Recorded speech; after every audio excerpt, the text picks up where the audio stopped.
Hey guys at All Things Bulldogs podcast. Tune in every Tuesday night and get around and support the boys. How the doggies?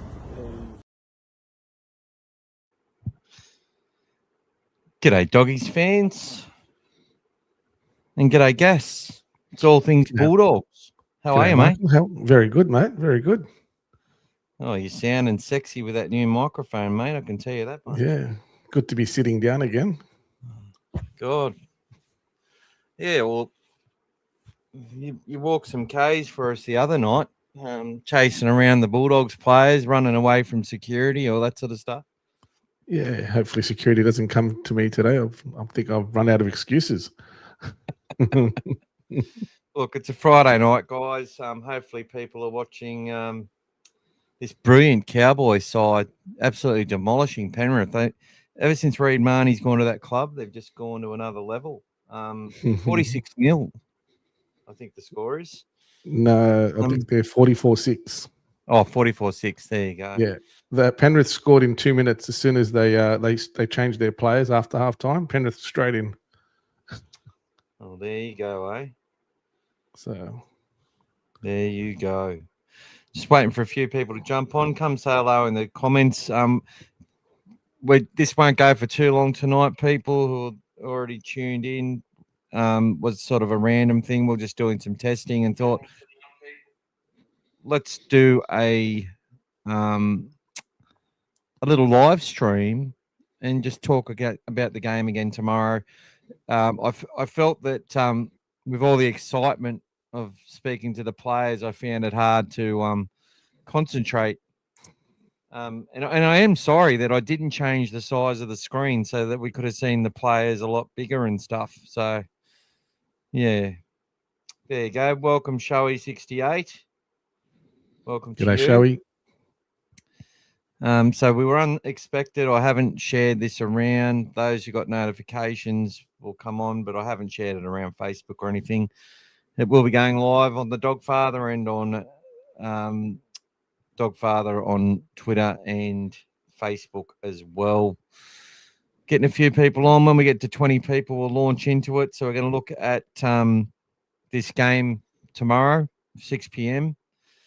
And look, I've been really having a big think about it, Gas. I think it's got a bit of importance in it, just in what we see, not so much the scoreboard or anything like that. I think could go either way, this one. I would not be betting on this game if I was a gambling person or inclined that way. I would be staying right away from it. But what's any early thoughts from yourself? Yeah, I was just curious to see how they go in attack, to be honest. That's the only thing I'll be looking for. Just want to see if they try to throw a bit more flair out there, to see if anything they've been doing in the off season, with Adam O'Brien or whatever they're doing, just to see if they try to sample it tomorrow and test it out before they go over to Vegas. I think if we see anything different, we'll probably spot it. If we see it, straight away. So let's see how that goes. But I feel like defensively they need to shore up now, with another off season under their belt, and make sure that they've got that working together. So Galvin's in an important position there. So, he's hopefully got a bit more understanding now of where to be, what to do and everything. So, it's like you said, it's going to be an important test just to probably for that first 40 minutes when they've got the proper team out there, just to gel together, get some confidence, make sure that they can hit the ground running from where they left off, where they want to be, and then go from there. Welcome, Sayed. Welcome to you. And I love your Ricky and Morty cartoon there. Very good show. Showy says first 30 minutes is crucial. Rest will be reserve grade, I think. All right, well, let's get into it. It is the Dogfather's keys to victory. And you've got your Dogfather here. So what I'm going to do is... God, that's gone a bit weird. Sorry about that, guys. Just trying to make it easier for myself. Made it harder. How's that? That's better. That's a bit better. All right. Welcome, Elaine. Hope G'day, you are Elaine. well. Hope you're feeling better. Is that a little picture of CJ when he was a baby, is it? Just let us know. Little Bubba. Not sure if you're at work or not, Elaine. Working the night shifts. But let's get into it. Let's get right into it. Yeah, both teams have named strong sides, as you expect. The Knights obviously played a lot more of their stronger players last week than what we did. We've got Jonathan Sewer backing up in the starting lineup. In the first 17, there's only Sewer and Sam Hughes backing up. Then obviously you got the likes of Tay Cochrane, Cooper Toy, Raymond Puru, Jed Reardon, AJ Jones and Eamon Fitzgibbon, who all played last week and have been rewarded with another crack. But yeah, a lot of these Newcastle Knights players played last week, so they got to get a bit of fitness, and it'll be be good to see Dylan Brown, Sandon Smith go up against Lockie Galvin, Matt Burton, how that works. And they've got a real look. This is where the Knights will have a little bit of an advantage, having Dominic Young and Greg Marzu coming out from the backfield. Bradman Best and Hunt can chime in. So we need to make sure that we're doing the stuff in the middle. So it's very important that the likes of King, Hayes, and Jamin Salmon, the like, and on our edge, that whole forward pack, get things cranking for us through the middle. Sewer can get the meters, guys. He's a kid that's going to be able to get better and better at that, and he also showed he can do that offload. We'll probably need to see a bit of that second phase from him. And Anari's another one that can get through it. He's done it he's playing his old club. So obviously we're going to need a lot of help from Bronson and Critter at different times.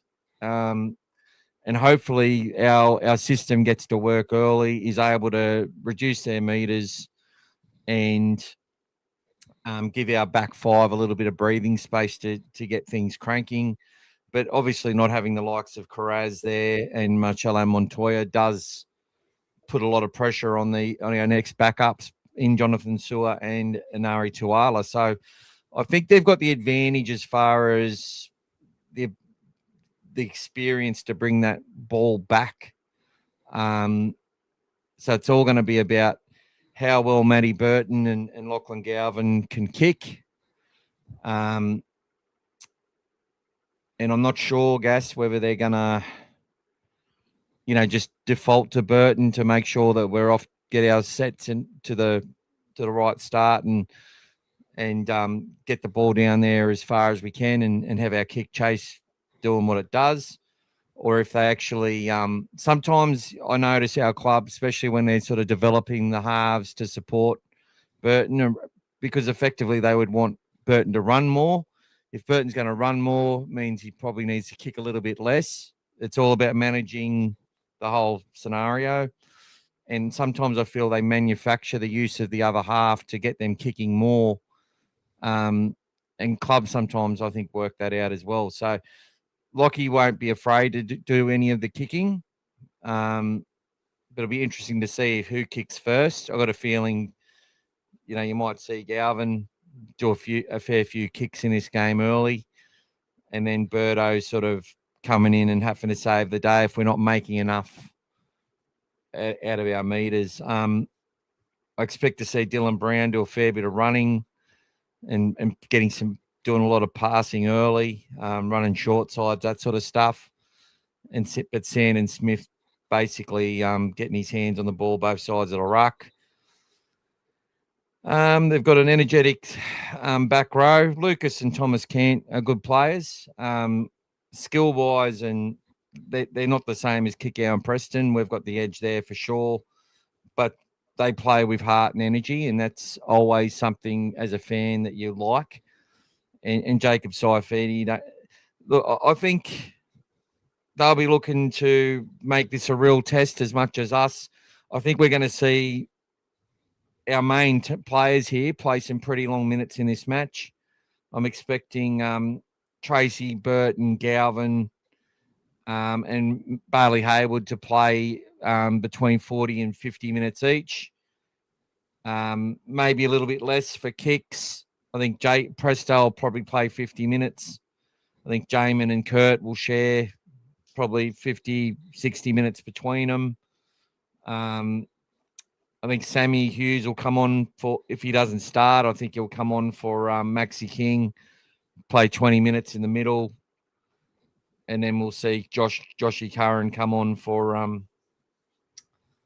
Harry Hayes. And maybe we even see Satilli or Josh go to the edge for a little bit. Just to, maybe more so Josh probably. Maybe Josh goes and replaces either Kicks or Curran a bit earlier in the match. Or and Presto. plays half the game. What do you think there, mate? Yeah, I agree. I think they're all very logical choices to keep the flow. I think it's going to be very important for them just to get into their groove. I think it's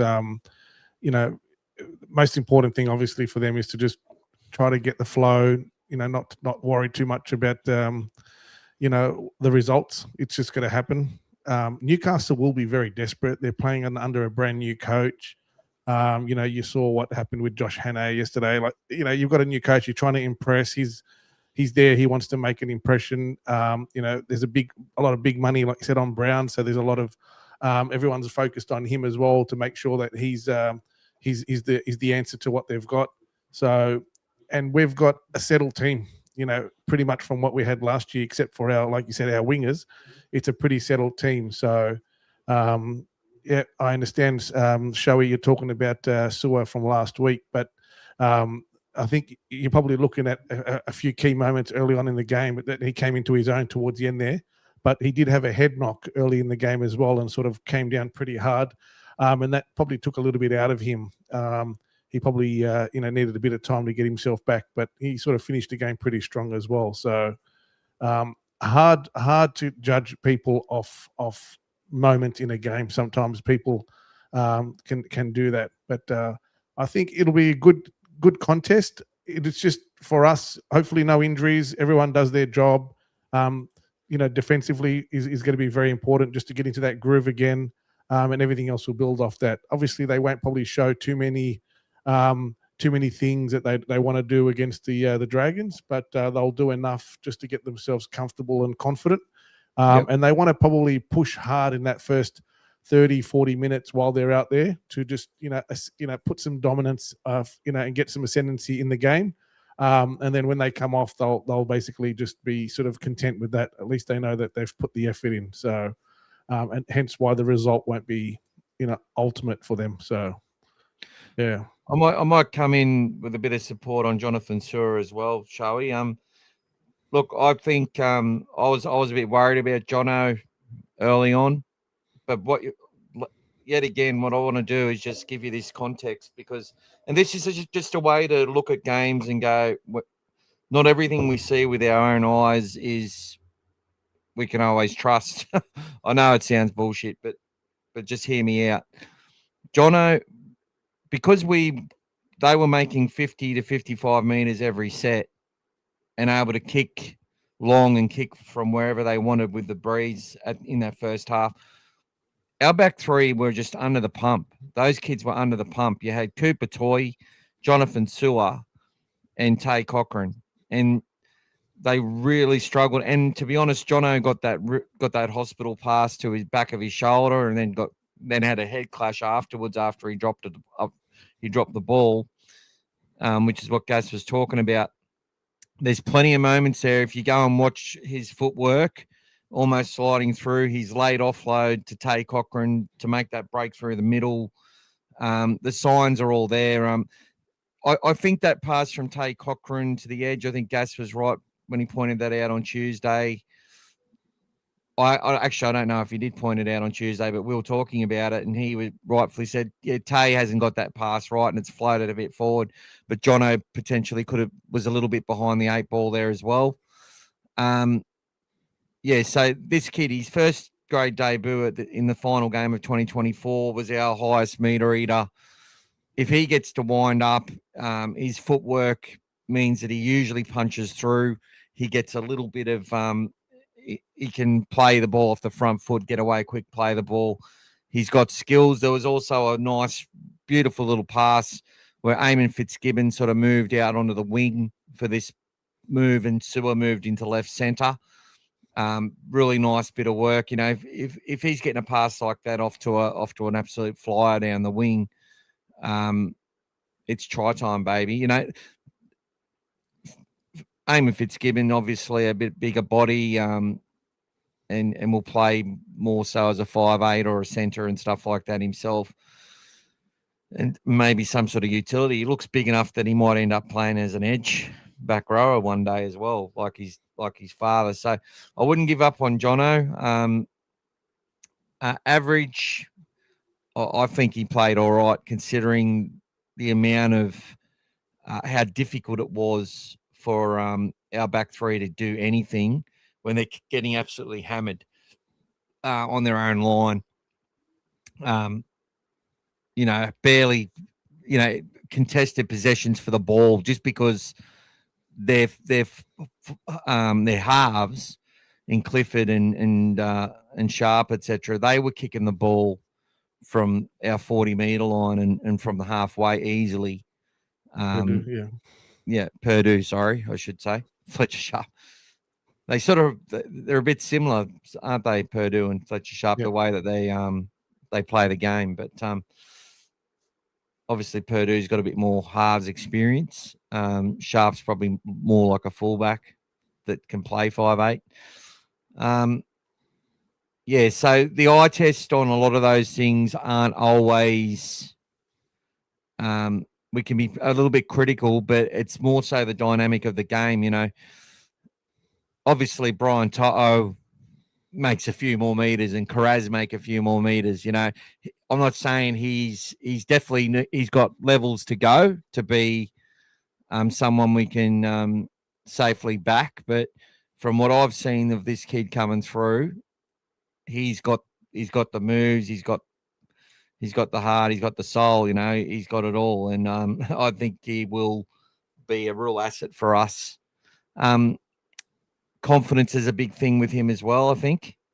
And I think last year they were really focused on getting him prepared defensively to become someone that can, you know, be in a position to earn himself a deal going forward. So this year there'll be no guarantees for Jonathan Sewer that he's with the Bulldogs next year, and I'd say he'll get interest from a couple of places, but this is a real opportunity for him. And when I'm looking at this game, I'm actually looking at a player like Jono and also Anari Tuala that they need to really step up for us in this game. So they can't be, you know, having multiple knock-ons when contesting for the ball. There was also that try that we conceded to Robert Darby where Jono and Tay didn't stop Darby. They maybe were a little bit lackadaisical, maybe breathing a little bit heavy. I think it'd be fair to, you know, if I'm a coach, I'm saying, no, you got to stop that. That shouldn't have been a try, that sort of stuff. And I'm pretty sure they would have owned the conceding those points in that situation. So, look, there's definitely some things that weren't perfect. But as we said, he did have that head knock. Staying on the field, obviously, no excuse. But they're just little reasons as to why there were some elements of that game which were a bit average that need to improve. But there was also so many signs that if he gets that support from having the better players around him, having Critter on the field and all this sort of stuff, what you're going to see is a kid that's just going to go out there and show you what he can do. And I strongly believe we'll see that against Newcastle on Tuesday. But they will target Jono. They will definitely target him. I think they will. They know Anari's pretty safe as houses. He's someone that was really trusted at that club to do a job, and he will continue to do that. So yeah, look, I feel we're weakened in a couple of areas, but I suppose the main thing we want to start probably talking about, like, we're watching the Cowboys versus Penrith, and they've basically had the camera on Reid Marnie for the entire match, playing against a reserve grade side, essentially making out like he's like when it got to 30-0, they came in and said, "Hey guys, like this is a reserve grade team. It's men versus boys and all that." But you wouldn't have believed it early, would you, Gas? It was like No, it was like they were Reid doing the Marnie was highlight reels. playing Yeah. Origin competition, and the Bulldogs had made a huge mistake letting him go. And look, he actually looked he didn't look as nervous as he did when he came back to Canterbury. I remember his first game for Canterbury in a trial match, like he threw about 3 forward passes. It was falling out of his hands. He was trying everything. It was like the nerves. He was named captain, and I think coming back to the club that sort of sacked him as a kid, there was a lot of expectation on him, and that emotion got to him. But he does seem to be very calm up there and very content in what he's got to do in his role. And obviously he's 3 years older as well. So I think he will be a huge asset to the Cowboys with what they need, and will be well liked by their coach, who is an absolute slave driver. I heard Todd Payton makes Madge Maguire look like a bunny, like a rabbit, when it comes to being tough on people. So you've heard it from here. Okay. Is Montoya injured? Is a good question. Yes, I think he has a slight injury. But I'm sure he'll be right for Vegas, is what I heard. But there's a bit of that. And that's also a worry as well. So who are we going to talk about next? What's another crew? I think we probably should be talking about Bailey Hayward and the rotation there and how that's going to work. And I guess, guys, this is for tomorrow, but it's more so how it's going to work at Vegas. This is the keys to victory. It's not really about winning the game tomorrow. It's about winning moments, having setting up opportunities where they can try things that they want to try and actually make good use of the time out there is what it's all about. To have those reps sort of come into fruition without giving away your whole game plan. So what's happening there, Gas? What are we doing there? Yeah, look, I also think there's obviously now, a few months on after the off season, everyone's going to be focused on Galvin as usual. Like the whole media, everyone's going to be ready for how is this non-halfback going to perform in their eyes, etc. You highlighted so many times during the off season where we were doing these podcasts every week how Galvin was playing as a halfback by the time the season was done. Even in that last game against Penrith, he was playing like a halfback, and it was, everything about the way he was on the field running around. So people keep trying to make this belief of he's not a 7, he's a 6. It's, to me, some of that has actually become ignorance to a degree. It has, because people that don't understand exactly what a person's role is on the field, what a player is supposed to do, they're the ones making these comments. So tomorrow will be a good one for them just to go out there and play their structures, do what they have to do. Burton has never been the one to be that sort of elite, crisp passing, short ball, etc., etc. His strength obviously is his running game, but I'm sure he's been developing more and more. He's obviously his sort of selective passing and that. So, and that's going to be important for someone like Birdo, because if his passing game improves, it helps his running game, because it makes people sort of hold off him that split second. And if they do that, he then has the option to either continue to run or pass the ball, which makes him more dangerous. Some of the best players that were like that, like even Thurston used to be very good at that sort of that show and go, but you weren't sure whether he was going to pass or run, and you had to keep looking for it. So it's a good skill to have, but I think the more Birdo develops that sort of aspect of that vision and that looking for what he wants to do, it's going to help him. And having Galvin doing his role beside him will help that as well. But back to what you're saying on Hayward, the minutes that he plays moving forward, even after this trial and into the season, it's going to be important to see what they do there. Are they going to feel like he can do, 50 minutes, 60 minutes. How much coverage are they going to have? It's going to depend on sort of what he's doing in the game. Is he going to have enough legs to do 80 minutes? Because already we're dealing with the rotation of Jamin Salmon and Kurt Mann. And then if you've got to do a rotation for Bailey Hayward and Turpin or whoever's going to come in there, then you've got an additional sort of replacement. Then it limits what you can do with your forwards sometimes. So I think it's going to be critical to see where they find that balance and get that right. So tomorrow's a good start, but it's going to be about just everyone going about their business, getting that chiming in, kind of like these teams have been doing now. Probably today was the biggest test so far with the Cowboys in the first half. So they're the only team sort of going to Vegas so far that's played their full team. Everyone else is still played a sort of a half team or a nothing team. So, yeah. Yeah. So, look, let's look at Galvin for a little bit.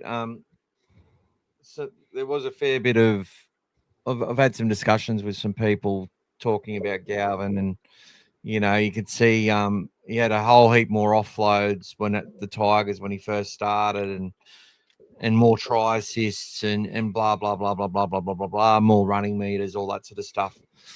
But the context isn't there. So he had 36 offloads when he came into the Tigers system. He played 21 matches in that first year there, and he also spent a bit of time suspended. Last year he plays 24 matches for a total of 5 tries.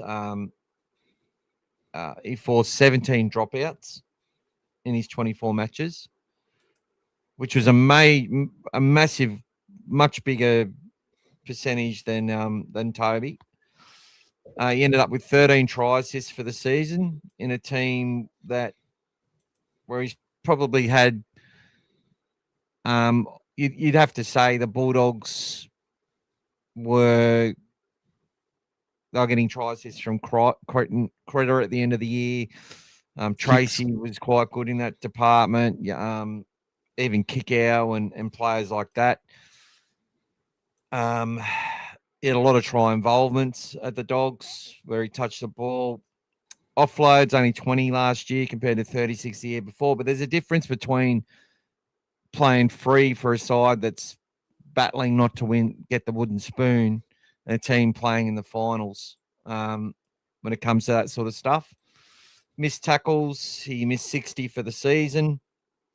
From about 481 tackles that he attempted in his 24 matches. So he was just under 90%, and he was running about 100 meters per game based on the 2 teams he was at.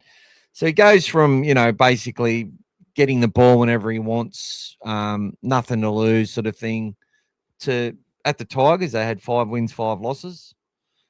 Before he came to the Dogs, and obviously it was 6-6 until the semi-final series. So, and a period, if you look at those games, he plays Melbourne twice. He plays all the tough teams. Panthers twice, yeah. Yeah, the only team that was really the side we probably should have beaten, as in field position, was the West Tigers game. I think if Bulldogs beat Wests and claw a victory against the Storm, the narrative on Galvin and our season completely changes. That's all it would have taken. But that's how these media types work, and it's sometimes how us as fans work. Like, I don't blame the media as much as what people think I do. I think it's more of a case of we know what they're there for. That's their job. It's more about us fans just making sure that when we do our focus that we include the whole story. And it's not about polishing turds or trying to, sell people a dummy and just being one-eyed supporters that can only see us in a good light. We sit there and scream at the TV as much as anyone. We see incompetence on the field as much as we see in our own behaviour. But what I always do is watch it again and then and then I'll try and watch these players singled out. sometimes and just say, was it as bad as it seemed? And it's funny because I was really glad that Shoei talked about Jono, because I was really critical in my mind of Jono when I first watched it. But then when I watched the whole thing and bring in the context, it's like when people are saying straight up, "Oh, Raymond Peru was the standout." He was the standout in what he was able to do. He didn't have to make a tackle. He only played for 20 minutes, but he was outstanding in what he did, though. But he wasn't playing the same game, you know. He played a reserve grade match, whereas those guys were playing almost a first grade quality match against the opposition that they were playing. So it's in much more difficult scenarios. So that's where the context comes in, and that's why we're a little bit forgiving on this.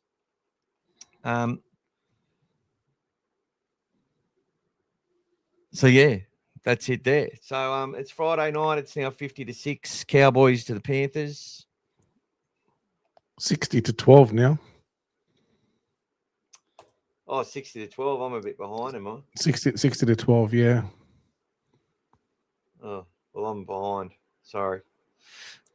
So yes, people. Not many people on tonight, which is it's a Friday night. There's a game of footy on. Yep. No, and I haven't actually sent it around anywhere on Facebook or nothing like that. We've just gone live, so it'll be there for people who want to watch it. Really interested to see what Bailey Hayward does. So let's have a look at Bailey. A lot of people switch off when you defend Galvin. Said, I don't like you defending Galvin. Look, honestly, people look at Galvin sometimes like he's the kid at school they hated, just because of and for no reason other than the story that's out about him. It's like he's on maths. He's the villain on maths. Bailey Hayward. Nice little red dot in the middle of his head. Said's got a question. He's asking Michael. He's saying, besides tomorrow, who do you guys see breaking into the full-time squad this season? His pick is Finau, Todd, and maybe AJ.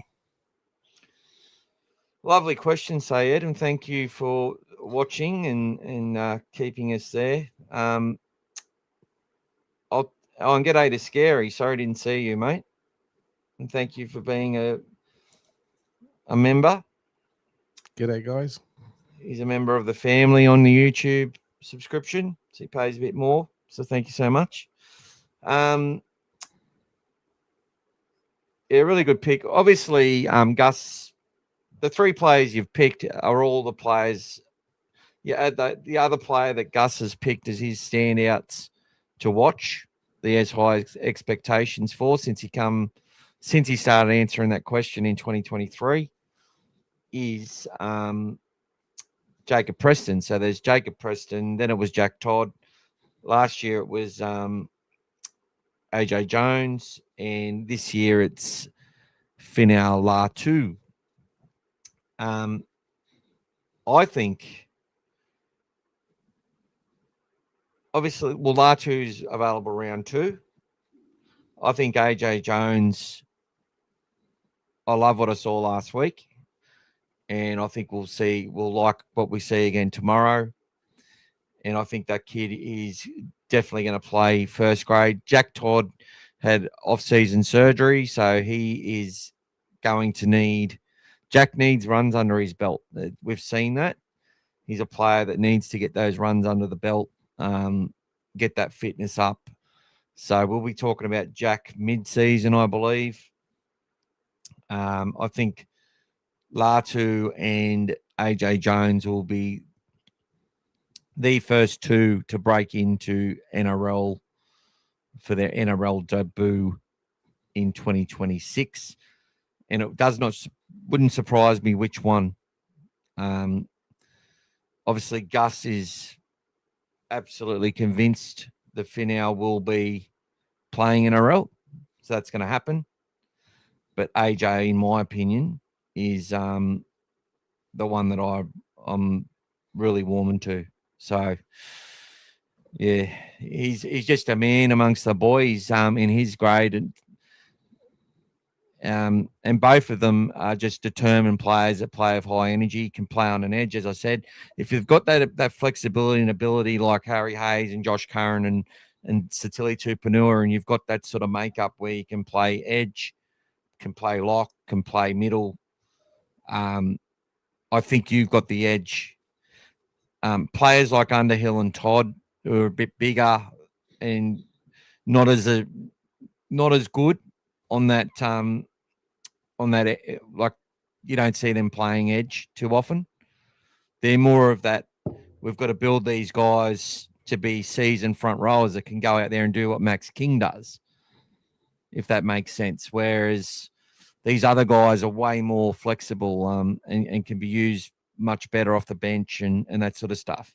I think Jack Underhill is one that they'll really give the next couple of years to get him right and get him ready to be that type of guy, to be what Sam Hughes is right now, for example, able to hold himself in good stead in the middle, whether he's if you think he would be a starter in Melbourne's team or not, it doesn't matter. He's able to go out there and do a job for the Bulldogs and hold his own. He's one of those players. And if Sam Hughes went to Craig Bellamy or went to Bennett or anywhere like that, he'd play plenty of minutes. And that's the same with DSF as well. They're not $500,000 players by any means. But I think the idea would be to develop players like Jack Underhill and Jack Todd into players that can replace them. Now, Toddy's got a lot of leg speed and stuff as well, and he can sort of play that lock role as well. So he's probably even got a little bit more versatility in his game, whereas Jack comes on, you know what Jack's going to give you. He wants to get involved. He wants to be involved in every tackle. He wants to nail people.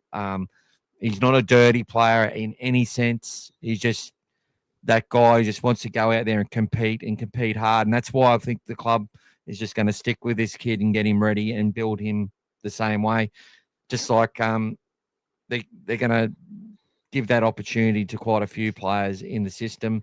Lipoy's here this year. It'll be a big year for Lipoy Hopoi to go out there and tell the club that he deserves to remain part of it post 2026. And there'll be a few people in that position this year, including the Jack Todds and stuff. But I think the Spinkses and the Underhills are going to have that little bit extra time to come through.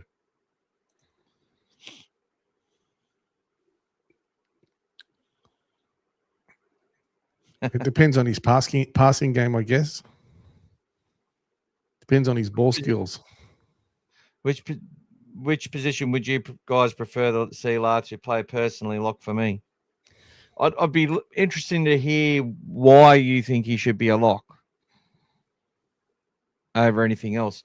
Look, it's not that deep a question or a deep of a response. I just think what I want to hear from people is the why. Because sometimes I find this is where, like, I'm learned from a lot of people as well, is when they tell me the why and the how, not just the what.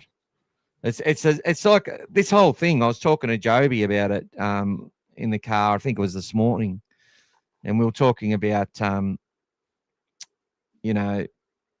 we did that article about Galvin's already halfback, and Gas mentioned that earlier, and I'm like, why are we?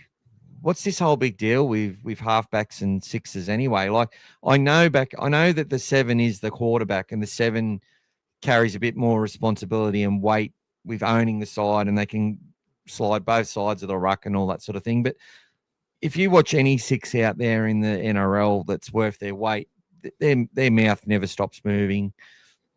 They have to know everything that the 7 needs to know out there, and it's more just so that they're just the deputy rather than the thing. But in some clubs where you've got a Matt Burton and you're bringing through a young half, and it'll be the same with Dally Cherry Evans and Sam Walker.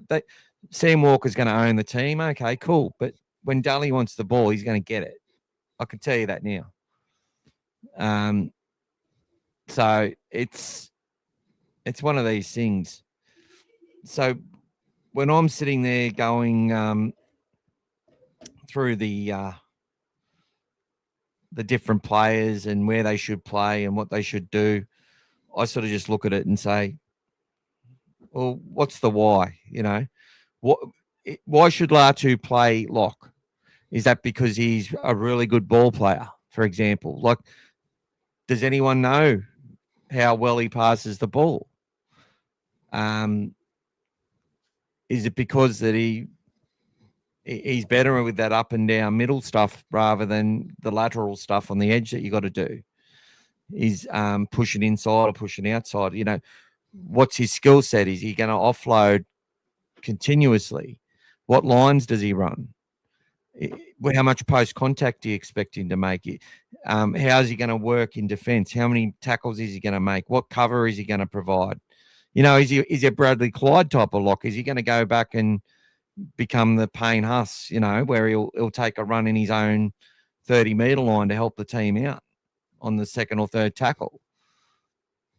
Bradley Clyde back in the day, and that used to be the lock's role, you know, where we have wingers taking the first 3 hit-ups now. The lock used to go back there and take the second and add a stretch the third, but they don't do that now because they've got to defend. So why is Latu going to be best at the 13 role, and how are we going to utilize him? Is he going to control the tempo of our defense like Salmon? Is he going to be able to move left and right off the left and the right foot and changes, you know, the direction of our attack just on a step like a Kurt Mann? Because I saw Justin Matamua doing that. I saw him changing the direction of our attack through his footwork, which was bamboozling the younger Cowboys that were out there, and even some of the more experienced ones. And he just kept going and making yardage, and the game got easier and easier for him. So this is the stuff that I want to know from you guys as part of this community that we can talk about and grow with each other. So if you're watching these players closely because you think he should be a 13, come tell us all, man. Like, come share it. So his comment there is he's seen him play lock and liked him there. And if he's honest, that's probably all his all reason he's saying. So. I love your honesty, brother. And I'm not trying to. I'm not. But that's what I mean. People come out and they say, "Oh, I've got all these people who talk. Galvin's a 5'8", and I go, "Well, what makes him a 5'8"?" And they go, "Oh, he likes to run the ball." I said, Nathan Cleary ran 220 meters in the grand final against the Storm in 2024. And Jerome ran nearly 200 as well. So what's that mean? You know, I get what you mean, but we're just sitting there taking what people say, these experts, which they are, and just not understanding why they're saying that.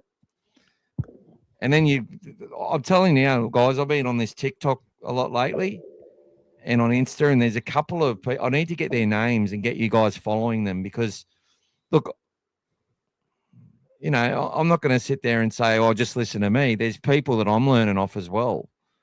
And some of them are like young 23-year-olds and stuff, like they're kids, but they've studied the game to a point where they completely understand it. That's what I mean. And the old saying is, you know, because some teachers can't, they teach. They can't do it, but they can teach it, sort of thing. And there's a lot of people out there that are teaching me certain things that I'm sort of looking at things in different ways. I'll get some of their names and share them around on another podcast.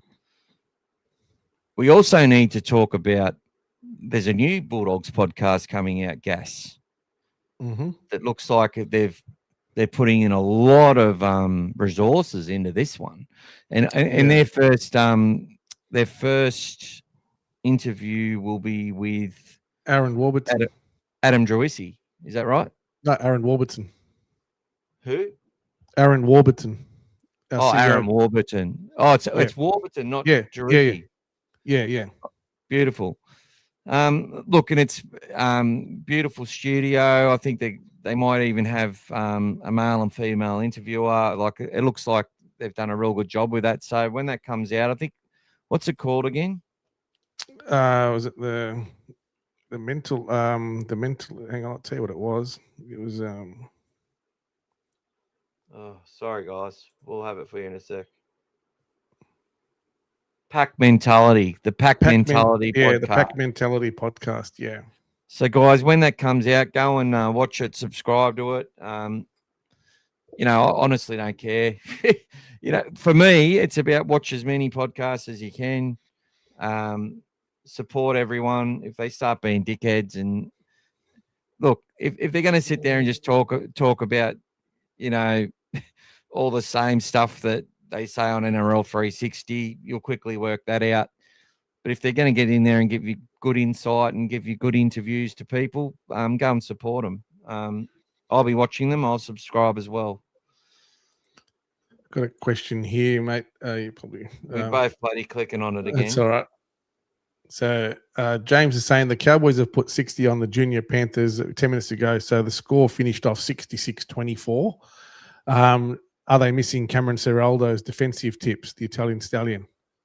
James, I don't like that image on your like I just don't like that image there, James. Is that a sea eagle? Is that a Manly sea eagle, or are you just doing the Eagle Rock because you love Daddy Cool? Like,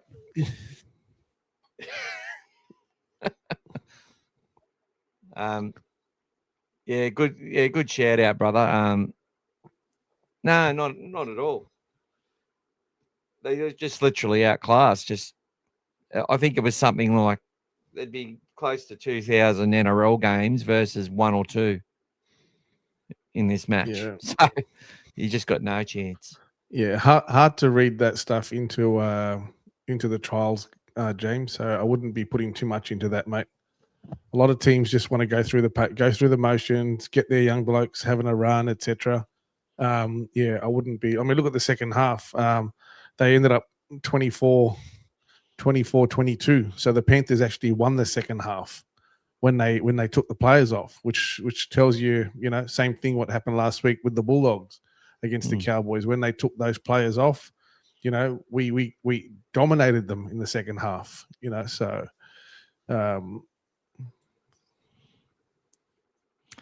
let's talk about Bailey Hayward, eh? Yes, and they need to change him to a hooker now, not lock. on the website. Jimmy doesn't like misunderstandings. There you go. Bailey Hayward. Statistically, there's not much to see, guys. But this is the system. This is the Bulldog system. You know, I've been writing a lot of articles. I'm just about to release 5 players that must improve for the Roosters on zero tackle. And when you watch it, and they've got a system, right? It's not the same system as Serrato's, but Robinson's got his systems. They've got their systems. And when one player ascends in an area, another player statistically will descend. But the contributions are all deliberate for the most part. There's no one sort of out there that's not doing their role. And it's really hard to differentiate because we want to be excited by things, and we've got Super Coach, and we want to have all these players with these great stats and talk about them and banter about them. And I make it a little bit boring because I'll sit there and say Bailey Hayward is a better hooker than Reid Marnie. And people say, no, you're full of it. You're just being a shill. And I'll go, okay. I think right now Reid Marnie is a more established, a more safe bet, and someone that you can trust in many ways as a better hooker. But I think I just know with Bailey Hayward, from what I see with his chat, with the way that the team is with him, his line speed, his courage, he's just done things that have completely exceeded what I expected from him ever. And that's made him really grow in my eyes. I watched him in reserve grade in 2023. attempt to make a tackle when he was tired, and I nearly ruled a line through him.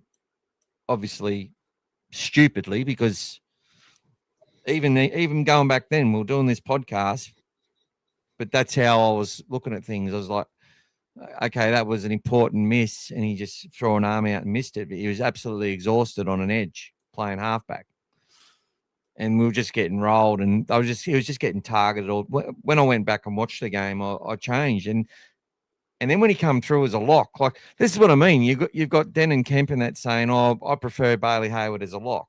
Oh, do you? What a kid who's a halfback who come through as a half. When did anyone ever say he was going to be a lock for Canterbury in first grade? No one. No one had that thought and vision. He's ascending through a system, and he's got the trust of his entire forward pack. If he tells them to jump, they say how high. That's how respected he is in the club, mate. He's a serious little lad, and he's quite intelligent. He's got a huge faith as well, huge with his faith. Funny though, loves to have a joke and a laugh. He's part of a 3-man. I could have said quartet, but that would be wrong because there's 3 of them, not 4. I think I'd give him something. You called them the Three Stooges the other day, but I didn't repeat it to them out loud. But I would give them something else. I'd probably give them the Three Amigos. The Three Amigos. The Three Amigos. Yep, that's it. For those who don't know, look it up. Look it up. Martin Shaw. Yeah. And but Steve. The Three Amigos. It's really good because Martin Short and what's his name? Steve Martin. Steve Martin are in that show with Only Murders in the Building. It's quite funny.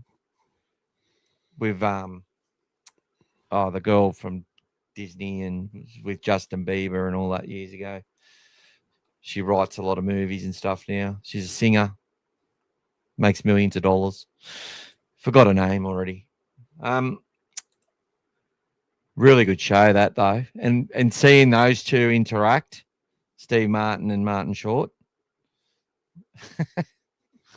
Fucking hilarious. What's your thoughts of Bailey Hayward this year, brother? What's going to happen with Bailey? He's obviously done a lot of work in the off-season to work on his passing game off the deck, and obviously his defensive, improvements. The biggest thing for me is going to be his anaerobic ability to keep going through the game. So that energy level, that running, that defense, because you obviously have to have an appetite for making 40, 50, 60 tackles as a hooker. It's just now the norm. They always, they're leading the pack in that space. So around that, it's that fatigue around it. So how do you keep yourself going even when you're doing that much work and that much defense? Yep. Depending on the game, some games you won't have to. You'll be having a good game. Your team's attacking well. You're scoring points.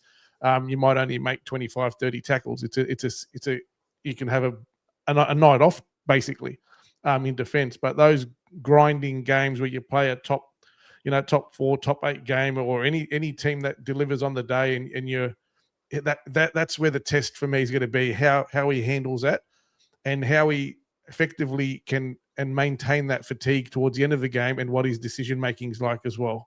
So whether it's his passing or whether it's his defensive efforts, it's going to be one thing to be out there for as many minutes as he can be, but I don't think that Serraldo will be leaving him for 80 minutes in the tough games. I think he'll have to work into that, but I think that's going to be the goal. One of those 2 things I mentioned earlier needs to kick in. So we either need to have that type of 80-minute lock that can play a Isaiah Yeo type role that gives us that, we don't lose a few rotations, taking them on and off, or we have effectively an 80-minute hooker that can basically still have the same effect, in the key moments, kind of like, I'm not going to say anyone's like Cameron Smith, but Cameron Smith used to be still effective at any part of a game. That's going to be critical for us is to have one or the other. It might not happen straight away, but that's the balance that we need to find. And I think he's going to be an important person in achieving that, Hayward, because he could be there this year, where we're still not any closer at the moment to having that sort of 80-minute 13. Yep. So let's have a look at Jakey Turpin, because in my opinion, Jake Turpin will be picked in the 6 bench players, and we won't know if he's going to play or not. But I want you to look at throughout his career, he's been a 95, 96, 97% tackle efficient hooker who attempts a lot of tackles. Hasn't had a try assist for 4 years, but really hasn't had the same opportunity as well. Running meters, doesn't run the football. He's not a runner. He's got really good service off the deck. And at the Bulldogs, he's played a little bit differently, so he's had 7 matches for the Dogs for 3 wins and 4 losses. Obviously comes in when we're a little bit weakened. Hasn't really been part of our starting 17 type of players since arriving. Now, if we look in his 2019 season at the Broncos, 151 average kicking meters.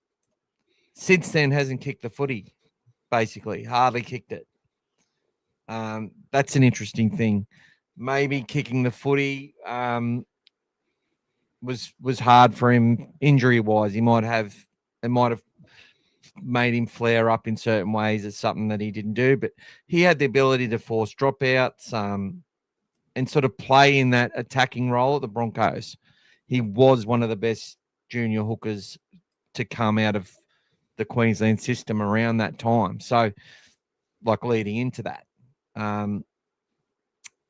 But his tackle efficiency. And I want people, if you're able to go back and watch the Bulldogs versus Broncos last year in the second match where both teams were affected by Origin, watch Jake Turpin for the first 25 minutes and tell me if you don't think that guy is an asset to this club, because his contact in that game was the best out of everyone on the field. And he was one of the smallest guys. Jake Turpin will be putting pressure. If it's all about his body, he's struggled with his body. And you can see the games he's played has just continually dropped down because he just hasn't been able to keep his body right. And if you can get that right at the Bulldogs, we've got a player who's much better than what his statistics show, and someone that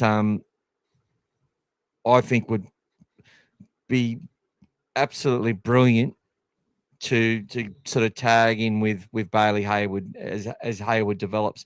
I think Gas nailed it when he said, how is Bailey's resilience and durability going to hold up over a season playing long minutes in the NRL at hooker? And this is the question. It is a fair enough question of any pundit or anyone who's got criticisms of the Bulldogs or thinks we're not going to make the 8 because we don't have a Reed Marnie there. I think it's fair enough for them to say that, and they can actually articulate reasons as to why.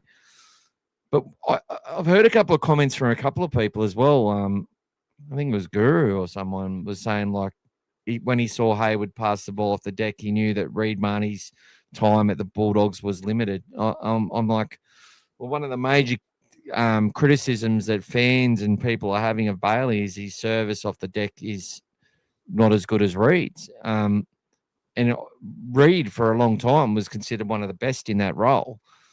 I think his service at the Bulldogs probably dropped down a little bit. Wasn't as consistent as it was. I think it was better at Para. But I think he also had a lot more thoughts on what he could do creatively at the Bulldogs than what he was doing at Para. At Para, it was give the ball to Mitch or give it to Dylan coming through, It was give it to the players who are going to control the game more so. Whereas at Canterbury, Reid, he came to Canterbury because he wanted to be really show his ability in that space creatively. And 2024, I think he actually led all hookers for try assists. So he's got that in his game. So when we're talking about Bailey and Turpin, I can really understand why people are saying these things, but I want you to understand that Bailey Hayward is there's not too many players which Bulldogs coaches and Bulldog staff and all that have a higher opinion of, and that's where it's at. If all the players around him, the staff and that believe this kid is the real deal, and you mentioned Cameron Smith, if he can become resilient like him and able to do that sort of stuff, he's got it in his game. He's got the skills. He can kick. He can throw a good pass. He's faster, deceptively fast. And he can run if he wants to. Doesn't do it much. You know, there's lots to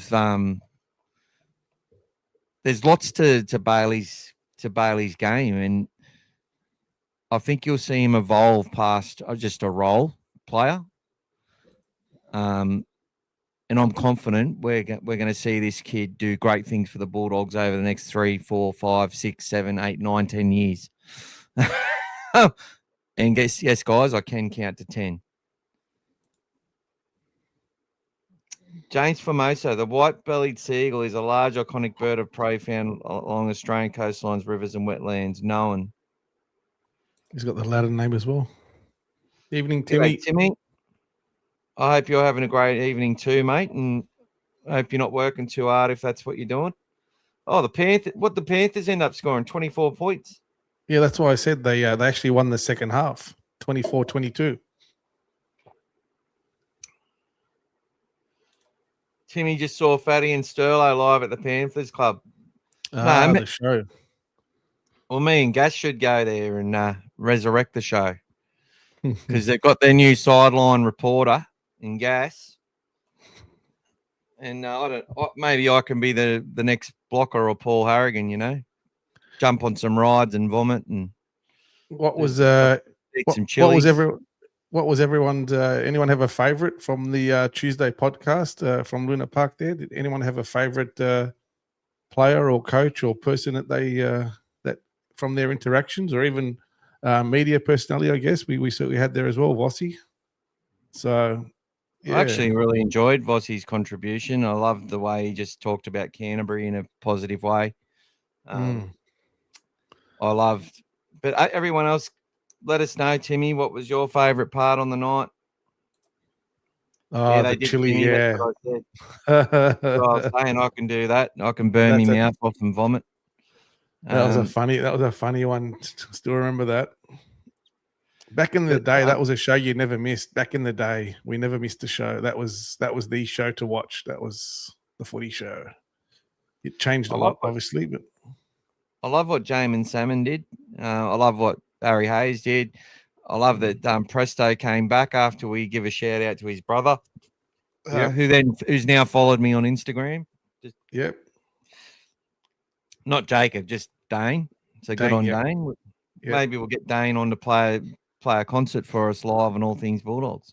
Or maybe he can sing the song for Presto for you, mate. You can have it as a recording. There you go. But yeah, there was a few, like even the Montoyas I thought were very, very a lot of fun. Very welcoming in their time as well. And yeah, they were good value. Yeah, that was wonderful. That was really wonderful. I really didn't want you to say to Mace, to Marcello Montoya that I was his wife's biggest fan.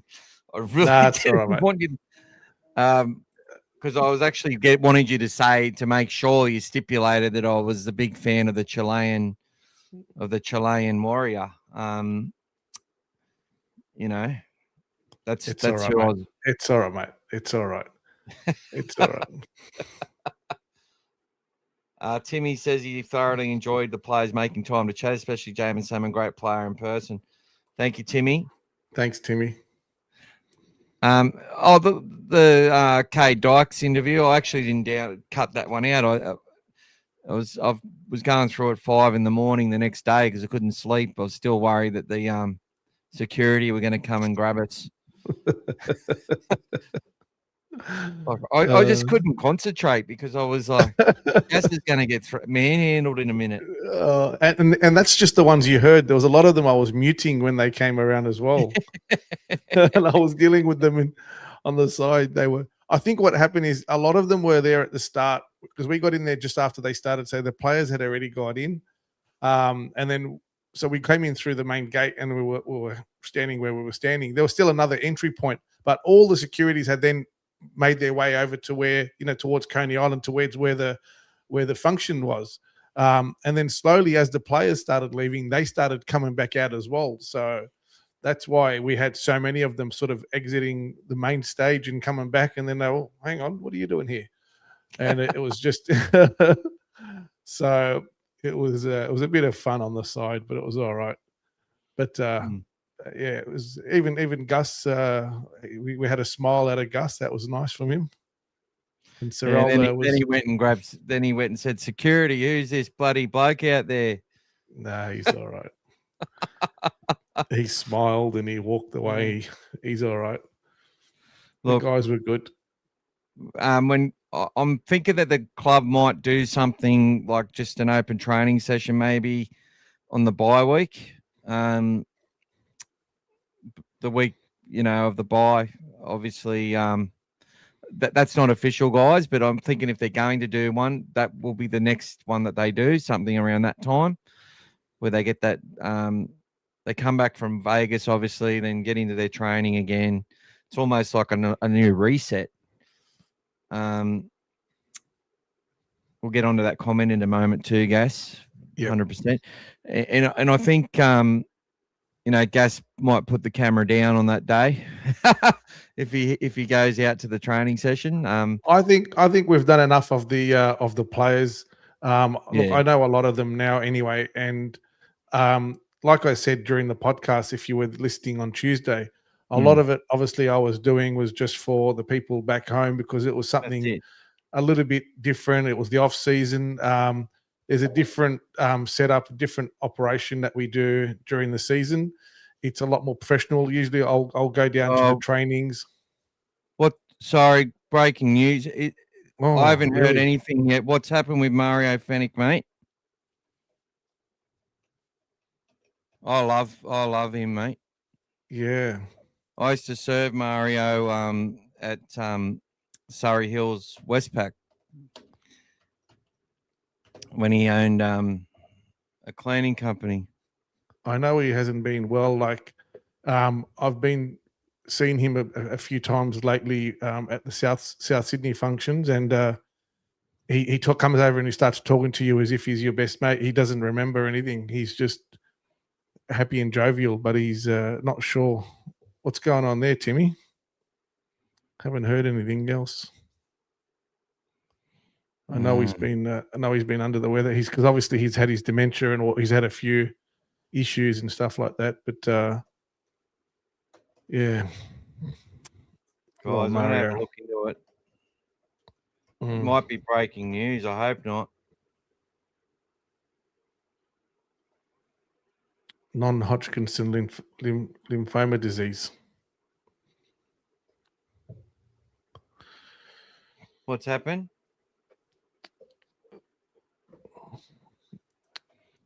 He's been diagnosed, I think, with non-Hodgkinson lymphoma disease. So, oh no! Thanks for sharing that, Timmy. Yeah, mate, it's part of the footy family, mate. Doesn't matter where they're from, mate. It's all one big family, this league family. But all the best wishes to him and his family and everyone else. Oh, they let you know last night, Timmy. Tonight, yeah, at the function. A common blood cancer originating in the lymphatic system.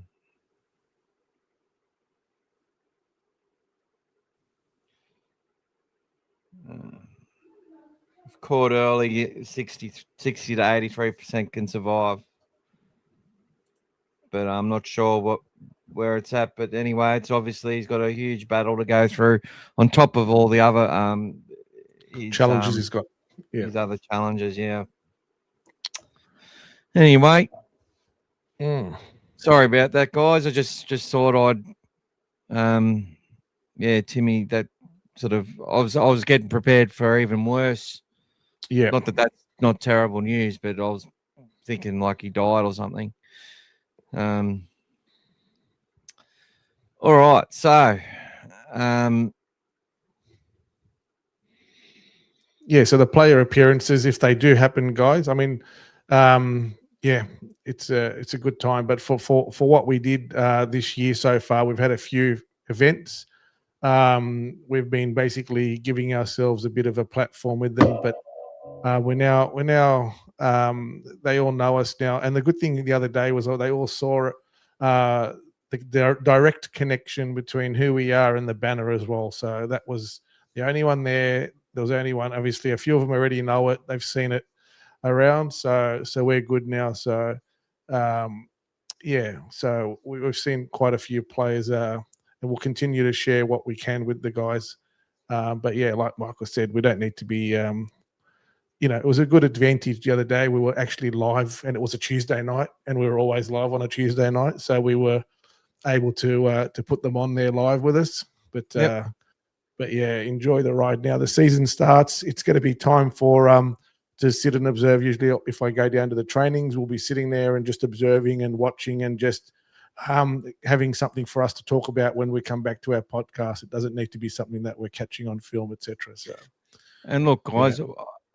I think what we might also do is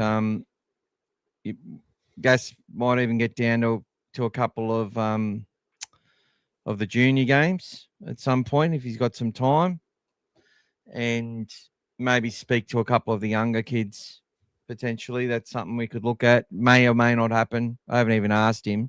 Just throw it on him. That's my style. And look, Gas will do whatever he's got to do. He's a great family man, great father, great husband, and family comes first, which is the Bulldog way, as we know. Yes. But if they're not in tune with the Bulldogs, will they come along last? So, like if my daughter started saying "Go Broncos," that'd be it. I'd be like, okay, see ya. When are you moving out? Wests were a tough and aggressive team to play during their playing careers. Yeah, love Wests, mate. Big fan of the Maggies. Always have been. Wagga Maggies, Western Suburbs Maggies. Big fan. I didn't like it, though, when sort of their last period of success which was when basically our whole forward pack went over to Wests, and also Andrew Farrer and a couple of others. Paul Langmack, Joe Thomas. Did Gillespie go to Wests? Yeah, he did. Yep. So and then Manly after that as well. And then he went to Manly. Yeah, but they were really tough to beat. They beat us in that playoff semi-final. Yes, the Wednesday. Was it Tuesday night when I think it was? Yeah, and then they got smashed by the Raiders the following on the Saturday. That midweeker. Yeah, but honest, that was 91, wasn't it? Yeah. That was a year which I really loved that year. I think we had Ewan McGrady and Jonathan Davis in the side. Yeah, coming from nowhere. The Welsh Wizard. The Welsh Wizard, yeah. I always remember that try. I remember that try that McGrady scored against the Rabbitohs. I think we won that game 40-0. When they kicked downfield, he got the ball and then came back out the other side, like kind of like the Blacklock in the grand final '99. Yeah. And came out and scored from the kickoff. It was one that I always remembered, that McGrady try. Macca. Macca, I hope you're listening, Macca, because I used to send Macca a lot of voice messages on X, but X have cut my ability to do that. Twitter, fucking Elon. Anyway, he doesn't want me talking to Macca's, and a lot of times I can't type because I'm driving and stuff. So, Macca, can you go over to the Don't Break Defense banner and see Gas there, and go and introduce yourself and say hello? That'd be lovely if you Come can and do say that. hello, mate. I've got And, about get a 9 hours. photo Yeah. Because I don't know what Macca looks like, and and he knows that it's bugging me, and I really want to meet him and see him. He's like this enigma. Come and say hello, Macca. Come and look for the brick wall banner, mate. Come and say hello. We won't be disappointed, brother. I promise you. You're one of the greatest young minds in rugby league. I can tell you that now. The next Gus Gould from Twitter's version. He says, "Ha, I was lurking at the Dogs AGM the other day with the big wigs." Whoa. Well, Macca, Gas was outside in a place where media companies would have had to have paid hundreds of dollars interviewing players on the way out. Probably illegally. We're not doing nothing here illegally, guys. There was nothing wrong with what we did. There was nothing wrong with it. No. We were on the outside. We weren't in the event side. We were on the outside. Could you imagine if it was the NBA players? You'd still be in jail. Go fund me to bail me out. We have to be doing a GoFundMe to get you out. That's right. Yeah, Macca, go say hello to Gas. Go say hello to him, mate. Jimmy was there as well, mate. So we said hello to Jimmy. Jimmy who? Jimmy that we interviewed the other day, mate. The club. Oh, your mate Jimmy. Yes, that's right. Yeah, the one that we used to play Oztag with. Yeah. Yeah, scary. So Gas is going there tomorrow, and he'll have the Don't Break Defense flag. Him and Aki. Macca's going there tomorrow. Go and say hello to Gas. Get a photo with the flag, and we'll. If you're happy for that, we can share it around and stuff. No worries. We want to get to know the community as much as we can. And, and anyone coming up to Queensland, we want to try and organise some stuff so we're all together and say hello. So I know it's a bit hard when you get membership tickets and stuff because you sort of can't sit together and that. But we can all meet before and after and that sort of thing. What else has we got going on here? Scary like the Elon goal. Amir said he's happy when Vossi said the Bulldogs are a very well-run club. Yeah, that's what I mean. It's really great to hear that stuff, isn't it? He's like he wasn't just talking shit either. He's like the Dogs are nearly what they're doing on the field the last couple of years matches what they do off the field. And correct. The photos coming from inside, like they've put in a lot of effort to do that. And that's the only way I sort of felt bad is that people did pay money to go. But look, we had hundreds and hundreds of people on different platforms get to see the players have a bit of a laugh with their guard down. It wasn't, you got to see a couple of people, you got to see them, struggle in front of the camera because they weren't prepared. Yeah. But I actually liked how Jacob Preston gave us a little bit of the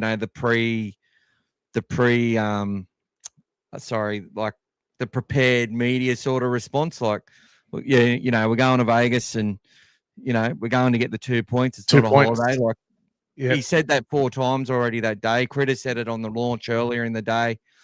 They've done this is what you need to say to people when they ask you the questions. I think I got some feedback that if we ever get in those situations again, especially someone who's really like Harry comes up, if we can ask him what's he prefer to play, middle or edge, something like that. Someone's give me some feedback. So there you go, Gas. We'll ask him tomorrow. Scary. If you're going down, just have a look at the tickets online. and you can grab them there. They're not that expensive on the Ticketmaster now for that game. So have a look there. I'll bring it up. It's Knights versus Bulldogs.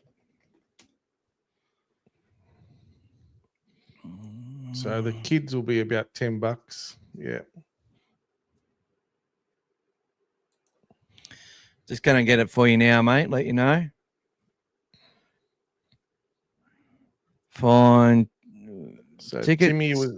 Timmy was saying that kick out. There was a questionnaire. Someone was asking here. Amir's asking. Kikau did a poll, I'm guessing, on his Instagram. If he should leave his hair dark or bring the blonde back. So I think what was Timmy saying? He should go blonde, but he looks like Mr. T with the other haircut he's had before. So look, the prices are minimum $21. Oh, is that for two tickets?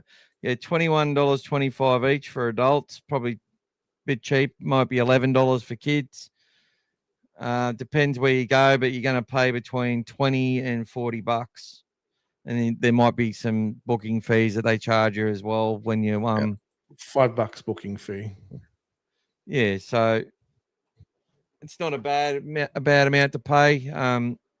Probably go there for $30 with the kid, scary, and take him to go and see Gas and get a photo with the big "Don't Break Defence" flag if you want. If you get there early, it's a double header as well. Don't forget, so you will see another game as well. Can you get the tickets at the gate?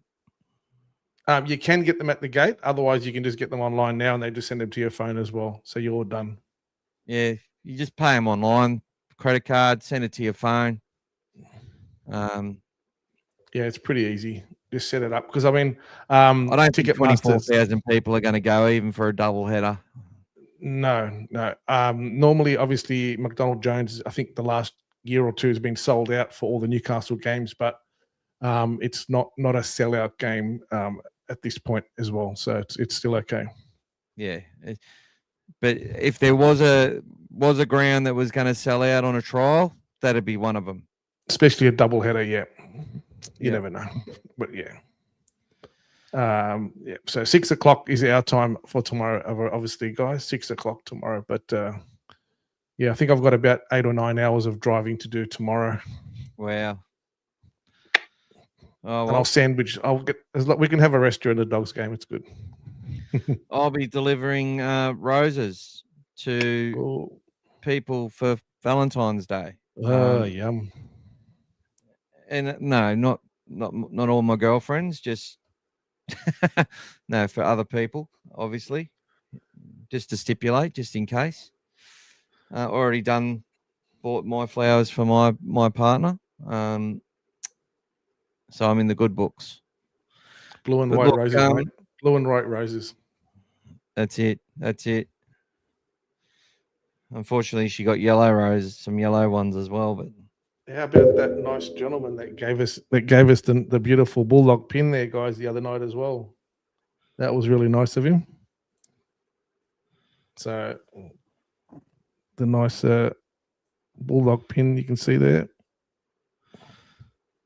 Beautiful. So Gas that was given to him on the night when he you actually got some Lindt chocolates like those. What were they, like special edition? What they were did they have on them? No, I don't know. It's I haven't opened it. It's a special box with a little rope around it as well. So it was you could also see when Seraldo came out and he was in the photo, he was holding up his chocolates. I'm guessing he was taking that one back to his wife.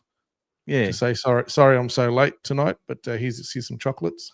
So they were given to the players and that they weren't given to everyone as part of their $400 ticket. I think everybody who was leaving had the box with them, so they were basically there for every person who came through. If you wanted to take them, then you could take it like from the inside. So obviously one of the, I'm guessing, sponsors as they were leaving, because a lot of the people I saw that were in there were obviously sponsors. So those people probably obviously pay in their business, so probably a lot more than the $400, but they would have been sponsors' invites, so they wouldn't have had to pay the $400 to attend. The $400 is generally there for the everyday general public person that wants to go and attend and support. But majority of it is a lot of the sponsors, and it's the event and that kind of stuff. So all the partners, all that, they wouldn't have had to pay that. Yeah. So usually they don't want everyone coming there and ruining the night, so they make it such a high price. So they separate the crazies and from if they made it $50, $100, then you'd find the event absolutely overloaded with people because everyone could just attend.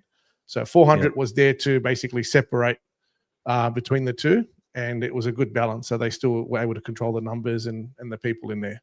So there's quite a few people that you saw probably online sharing stuff as well. So a few of the guys, the usuals that like to go to all those events, and some of them were dressed up with their face painting and all that sort of stuff. So, but yeah, it was a good. Thanks, Timmy. Yeah, the Bulldogs have got a really great affiliation through their business program, and I want people to understand. Back in COVID, there was sponsors of the Bulldogs that couldn't even pay the club. It was that difficult, right? That like the club had sponsors that they took money from that they couldn't get money out of because they were nearly losing their business, and the Dogs actually sort of helped them out a bit.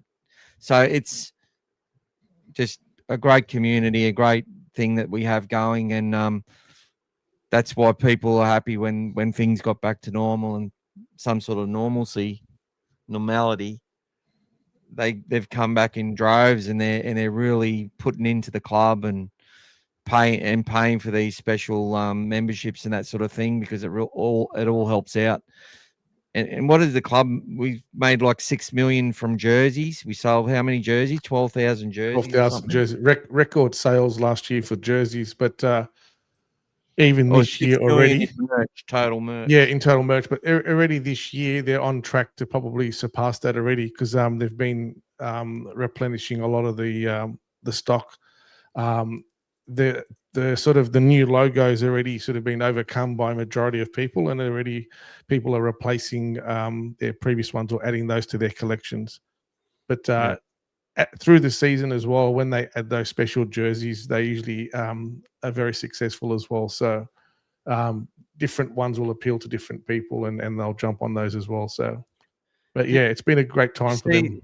Did you see the new training jerseys that they were wearing today? Those aqua colored ones. They look pretty cool. Yep. Are they on the team store, or that's probably another release they're going to have? They usually, if they haven't put them on there already, they usually will release them soon as well. Yeah. So lots happening merch. Look, I know a lot of the traditional. We always get a comment from a traditionalist, or it doesn't matter how old they are. They just like the traditional stuff. And they want the blue and the white and whatever else, but it's a world where there's people who, rather than buying 100 Xbox games, they would just spend all their money to buy 5 jerseys this year, or every different type of jersey every year, and every type of shirt. The club, and if the club wouldn't be doing these things if it wasn't successful, and it's making the club more successful because it's bringing in much needed revenue for our club and our business. And the club knows there's going to be times where things are going to dip, so you have to be able to build your assets up to ensure your longevity. You have to do that, and they have done a phenomenal job, this club. You cannot speak more highly of them in the way that they have. We get our little negative Nancy's, who I could name probably 6 or 7 of them. Every time there's someone says something negative, they chime in and say, "Oh, typical. You can't trust the club. Don't do nothing for members. They don't do anything. Blah blah blah blah blah." A lot of the I was on the Las Vegas groups, and even some really good people on there are really positive. And it to me, it just shows you how negativity spreads so easily. You're sitting there in a group, and there's a heap of good people in there that are always say a lot of positive stuff. They put their money where their mouth is, and they're literally just back and forth with the negative stuff about going to Vegas. I'm just like, you're going to another country to watch a team on the world stage play. It's an expensive thing to do, and you're one of the lucky ones if you can afford to be there and get there.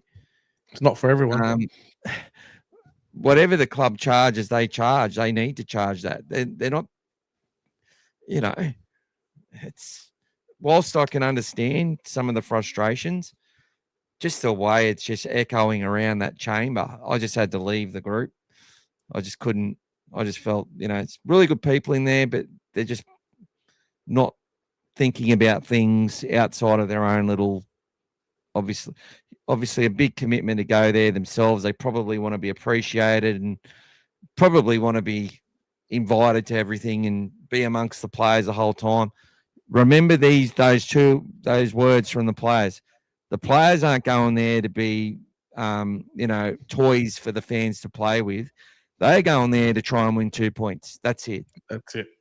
That's their focus. Nothing else. That's it. Obviously, they're going to have a good time if they can and whatever else and see some sights and stuff, but they're not there for us. I know we think that they should be every time. They're not there for our entertainment while they're there. They're there to prepare.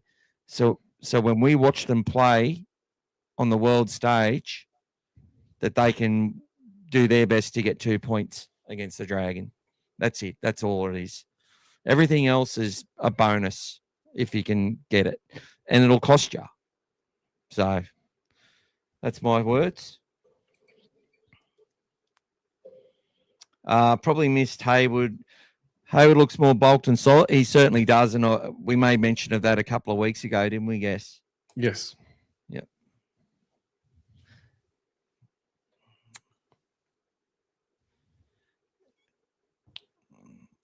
Sorry, great it's been comment. spoken. Yep. But have a go at the size of JP Roke from last week's trial is absolutely enormous, but he's lining up for SG Ball tomorrow. So young, but an absolute unit. Yeah, especially firsthand. Yeah. Yeah, we did speak a bit about it, Macca. I just said he looks even bigger than last year. 20 tries in flag. Just knows his way to the line. And I actually felt that I was looking at him and Sesefu Finau next to each other. Jersey Flag's going to have a good time, I think, getting those boys into the clear. I really think that. And what a big asset for the SG Ball side to have him in that side, especially probably for the first half of the season or until when Flag starts. It's yeah. Oh, I'm just going to pause for a second. Yep, no worries.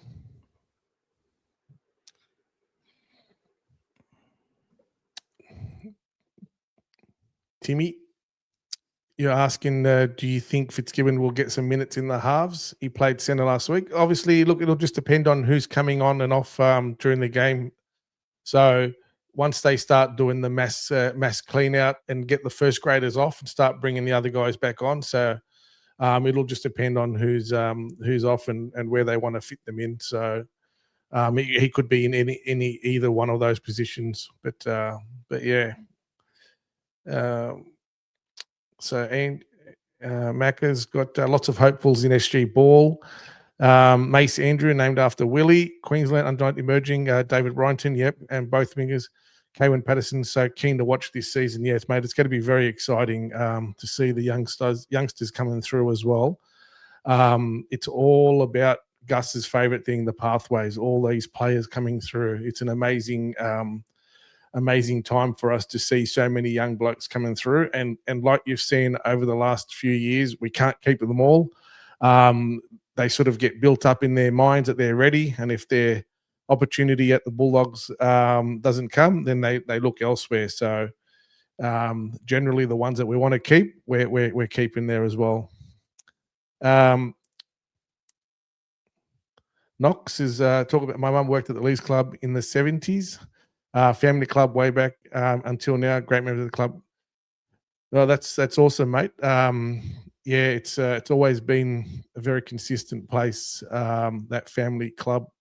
Um, and it's not just something for us to talk about. It's listening to the players of yesteryear as well, talking about how much things happen for the families as well. So where some players, as you know, have played in multiple clubs, when they arrive at the Bulldogs and they start to feel and see the change from where they've been, they can say, well, now we know why it's the family club. It's not just something that people say. But a lot of teams have now tried to do that, but it's just always been a part of the Bulldogs DNA, having that, probably even before the Bullfrog days as well. So excited for this season. Yes, it is, just for the whole rugby league, obviously for Bulldogs, but it's just, now you're watching every trial, every game. You just want to just get back into it. It's been a long off season, but it's coming around fast. So we're looking forward to it. I'm not sure actually. I don't even know which is which on there. I didn't even look. I haven't been to McDonald Jones before, so there is one side of the field that was all hill. So I think we've booked that side, but I don't know. They're not.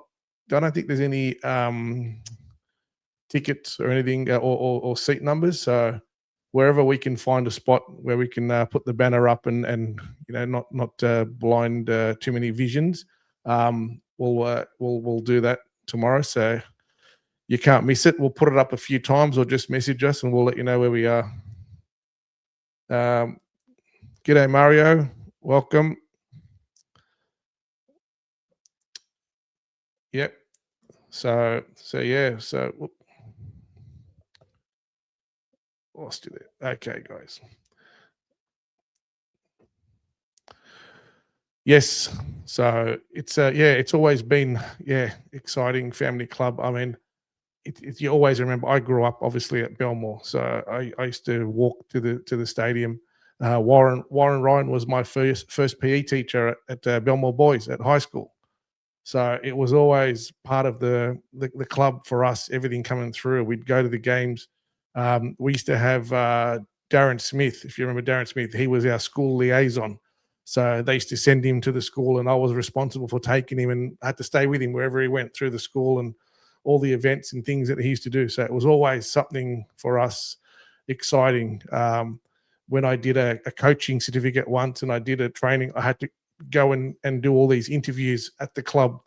Always very welcoming. I was interviewing players on a cassette tape, and asking all these questions and standing there. It was always good fun. They never ever knocked you back. It was always good to be around those guys. North End is alcohol free. South End is, yeah, probably for me it'll be North, I guess, mate. Alcohol free. Same as what we did at Corrigal last week. All right, buddy, I'm back. What are we up to? What are we talking about? So Knox was mentioning that his mum worked at the Leagues Club in the 70s, and it was a family club way back then as well. Great memories. So we spoke about that, and Mario came in and said hello, and Scary was asking which side of the hill we'll be sitting on, etc. So we'll work that out together. But thanks for sharing the alcohol sides as well. Beautiful. All right. So thank you so much, guys, and people. So very happy about Jope Roke, or Joppy Roke. And someone showed me how to say it properly, but I still struggled. We'll go with that. I want to speak about Macca's other comment in a second. Do you think Fitzgibbon will get some minutes in the halves? He played center last week. Yeah, Timmy, if you look at it, there's no one really to replace. You've got O'Sullivan there. Who else comes in? It's Fitzgibbon is the other bloke that comes on, and I reckon he'll go to 6, and O'Sullivan will play 7. But they can also move Bailey Hayward into the halves and give Turpin a run. There's a lot they can do. And it'll just depend if one of the guys gets injured out wide and they need to take him off. Fitzgibbon might come into the centres. I think there'd be a reluctance to put Birdo out there in that sort of scenario. I think it's like, well, we can move Presto or move anyone if we have to. We want to give our guys a real run in the positions that they're going to be playing in come Vegas. Does that make sense, Gas? Big time, yep. Macca, lots of hopefuls in SG ball. Mace Andrew named after Willie, Queensland's under-19s. Oh, that's right, Mace Andrew. Yeah, you had a big opinion of him, Macca, I remember. So he was named after Willie Mason, which is, I think Willie gave him a big shout out on levels as well because of that. David Bryanton playing in the halves. And we've got the young fella, Callahan, playing fullback, who did some good stuff as well. CJ Uday starting from 14, so lots of opportunities for him from there. And there's only 3 of the kids from Harold Matts the previous year before who have made this team to play. So, yeah, it's more of the older guys, so they'll be going out there to get a couple of wins on the board and get some real confidence early in the season. So let's get behind them guys and watch them if you can. If you've got Bar TV, chuck it on if you can't get out to the game. Kaywin Patterson, he was also another hooker. He came from the Warriors, Harold Matt's winning side that won the comp. And he came to us last year, so I'll be looking forward to see how he goes. Big raps on him as well.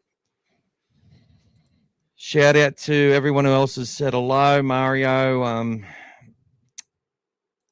Scary's now saying my great-grandfather worked for the Bulldogs. He sold tickets for the Dogs. That's bloody awesome. That's awesome. At the gate. At the gate. So there you go.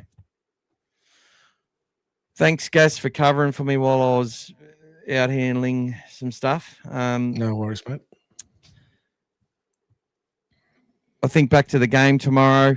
Yeah, guys, we just want to see our guys get through things. I think 50 to 55 minutes is where I think you'll see the players that normally play 80.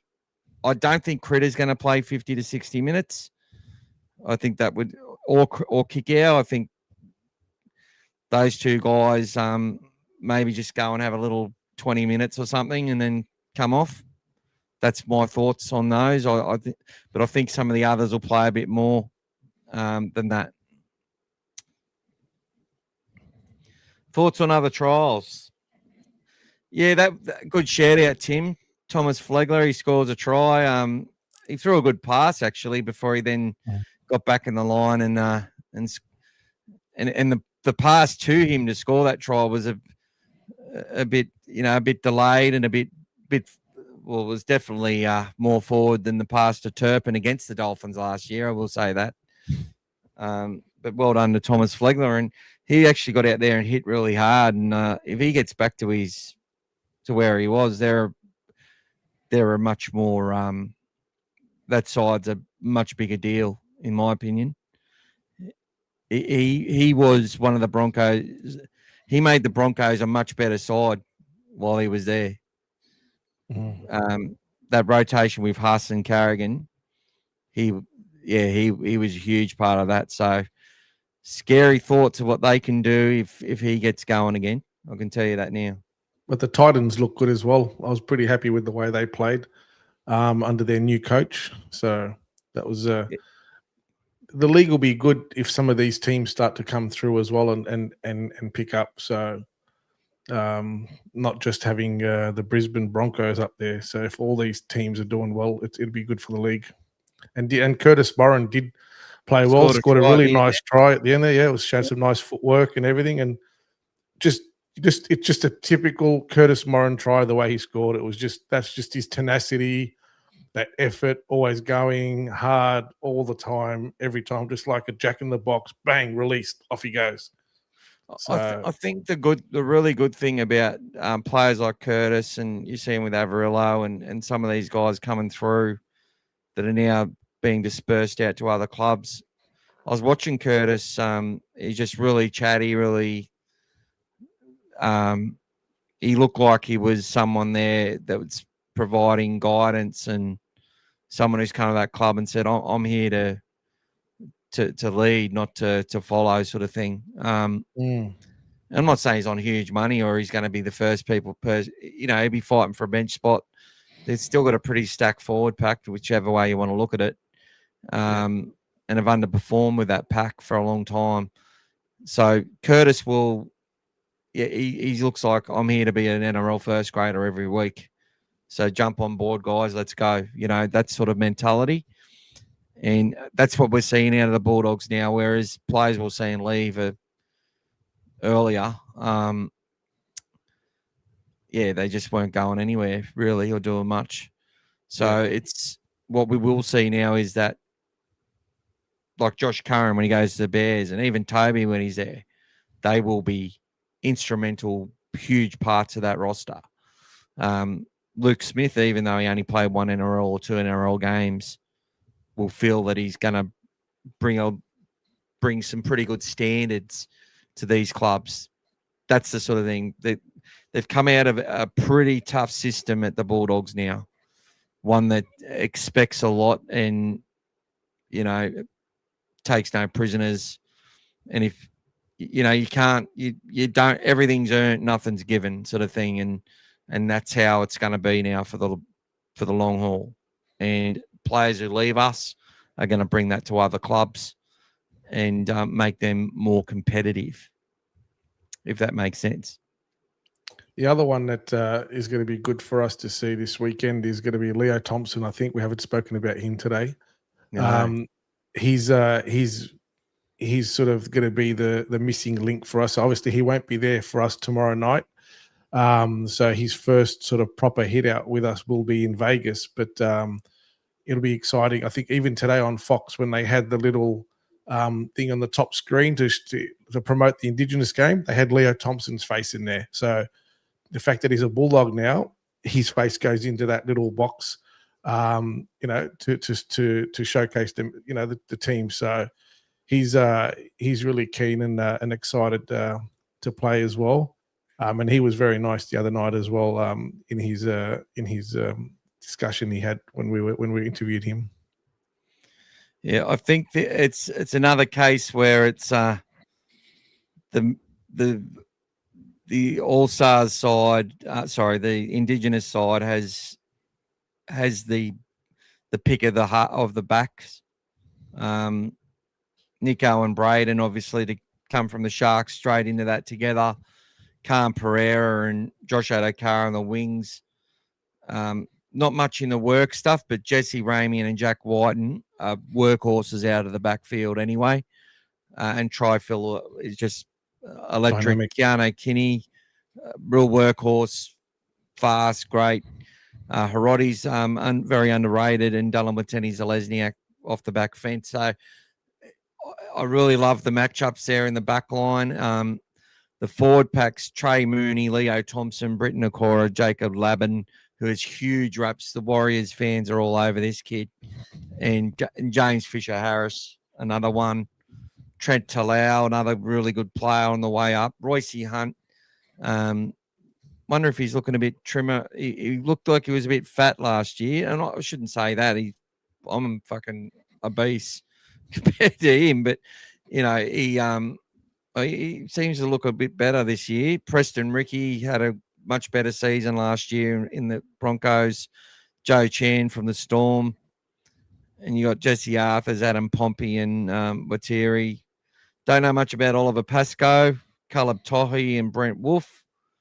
Blake Steep from the Roosters, Caden Lars, Jaden Campbell, and Jamal Fogarty. Yeah, it's pretty small bench, you will say, for the Indigenous as usual. Puru, Josh Patson, don't know much about him. Obviously, I know a lot about Tallis Duncan, Shaq Mitchell, and Josh Kerr. The forward pack, but don't worry, that forward pack will play well above itself. But it's going against a much better forward pack on paper. So Leo leads the hacker. Good shout out, Aki. Very good shout. And welcome to you, brother. Or son. What's your thoughts, mate? Yeah, mate, it's going to be a good game. So we'll be looking forward to that to see Leo sort of lining up there. Obviously, he's had a disrupted preseason, and he was in the still in the backup sort of training squad recently when we went down there. But for him to be sort of named and ready to go, he's going to be sort of knowing that he's going to be the leader of the pack now for us. So he's going to be really aiming to impress.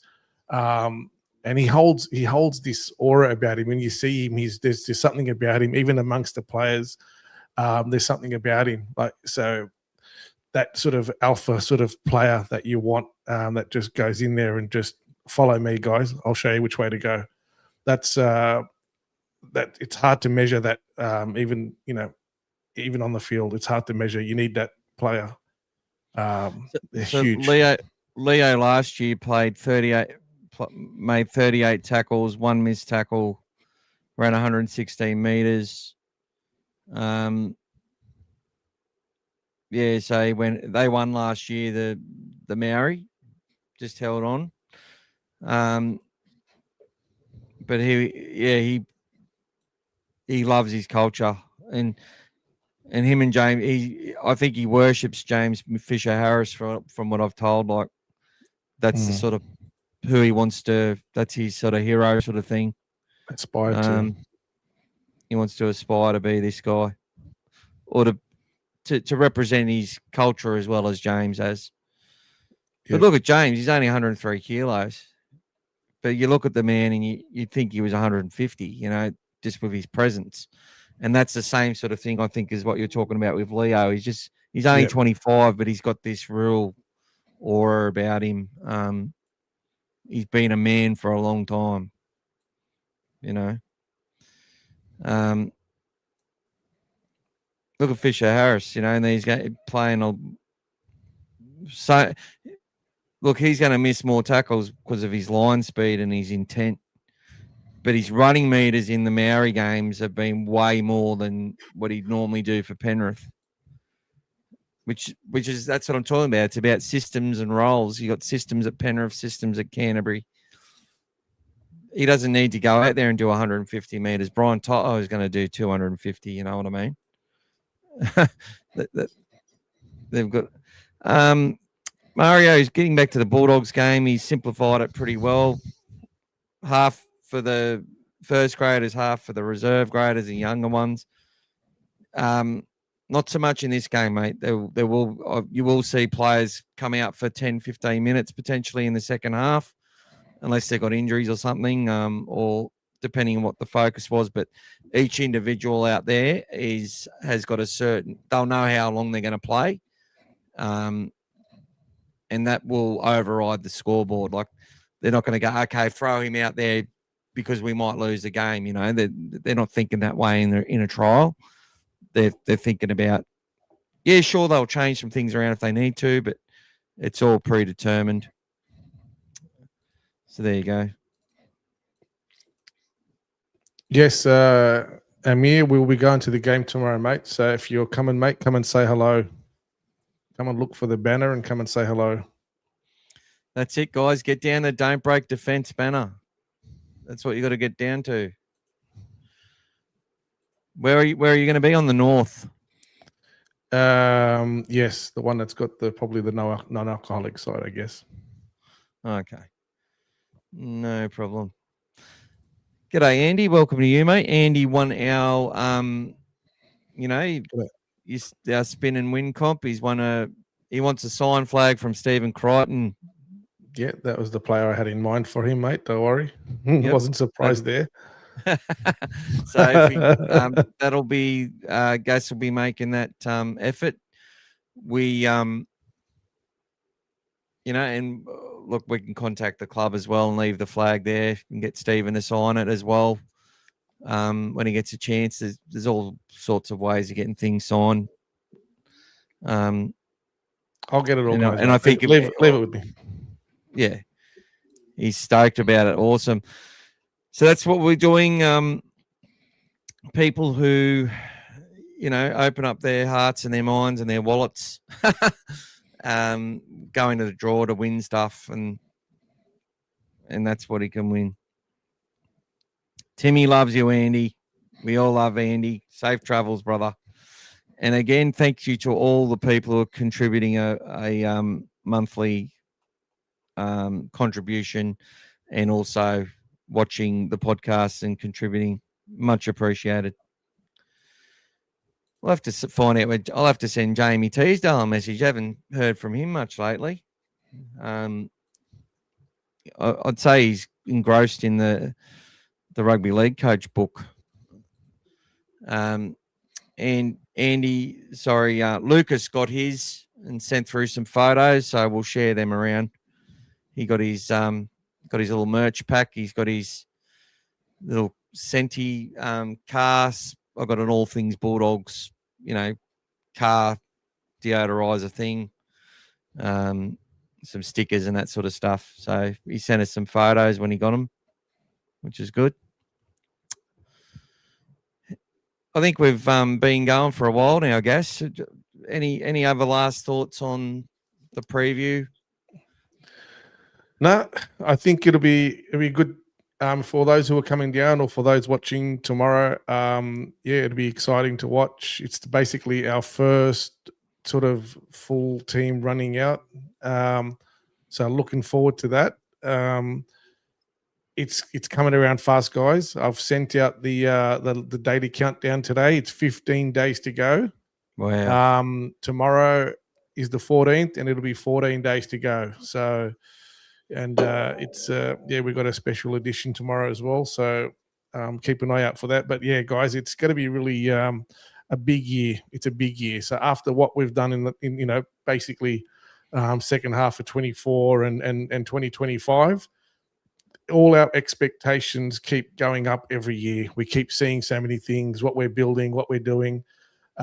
It's just natural for us to feel that way. We've been starved of that sort of long-term success, especially the last sort of 8 or 9 years previous to this. It was lean picking. So we all want to see something continue to build and give us that confidence that we're going to see, a realization of a premiership or something come at the end of it. So, I think we're all sort of, the support level and all of us is at a record high.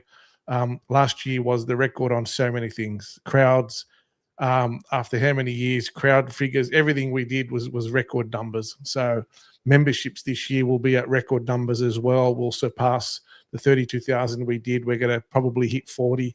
So everything is pushing towards one way. Now all we need is that success on the field to follow. So it's an exciting season that we're anticipating. It's just a matter of everyone just waiting for it to kick off. Tomorrow's pretty much our first step when we're going to see our captain and our team, go out on the field minus 1 or 2 players, and then, basically 14 days after that, it's game on. So, Vegas will be huge, and it's a good time for us as well in the middle of the day to watch that game. So really exciting stuff. Looking forward to it. Beautiful, mate. I'll just go to Scary quickly. I'll have to get tickets in the morning as my bank's doing an update or something. I'll be there and get a photo with my young in the wall. Beautiful. Be good to put a face to the name, brother. Andy says, have we had a discussion about the Las Vegas hangover? Look, I think the hangover is a possibility, but you've also got to look at the fact that the Raiders, Warriors, and Broncos, you got not the Broncos, Panthers last year. Panthers, Sharks. Oh, the Sharks, yeah. So the 4 sides that went made the finals, and 3 of those Penrith made the prelim, Sharks made the prelim, and Raiders came minor premiers, and Warriors. The Warriors just struggling. Yeah. Yeah, if they didn't have those injuries, they probably make the go top a little 4. bit better. Yeah, so they finish in the top 4. So I think there was a big learning about Vegas beforehand, and just to be, good point, and we might even discuss it again because it's actually something which I think people would think about considering what happened to some of the sides that went over there the first couple of years, and then seeing what happened last year with Penrith. It's a really good point. But I feel that Penrith did play a lot of cards in that game. Like they did some stuff in attack which you normally don't see from a Panthers side early in a season. I think Cleary went really hard, and so did some of their players. The Sharks were well up for it. I think the Sharks were trying to build their season more so, and it turned out that way. But with the Panthers, they just had too many team changes. Brand new six is a young guy, brand new center, brand new wingers. It just made it their edge defense really struggled when they couldn't control the ruck, and they were missing players like Mitch Kenny for periods of time. They were missing one of their halves. They were missing a fullback at different times. They just struggled to have that depth, because that depth was probably playing first grade maybe a season too early or half a season too early. And we saw as they went on, they got better and better. So, yeah, I don't really think it was a hangover for them after Vegas. I just think that they were just a little bit depleted anyway. And, yeah, but I honestly think they went there with Vegas they put it all on the table. I will agree with that. And I think the Bulldogs will do the same. I think the Dragons will do the same. There's going to be a couple of grand finals out there at Vegas. The fact that we then get a week off, win or lose. 18 days is going to be big 18 days for us. off, I should say. 18 days is going to be huge for us, irrespective of what happens. Yeah. That's going to be a big one for us, I think. Whatever happens, win, lose, or draw, we've got to reset and come back and start again, whatever happens. And I think that's what they're going to be prepared for. Yeah. I think the 18 days, Gas, sorry to cut you off. I think the 18 days, even if we just say we lost the first two matches and we had that 18 days and we had Vegas, just say that was a scenario.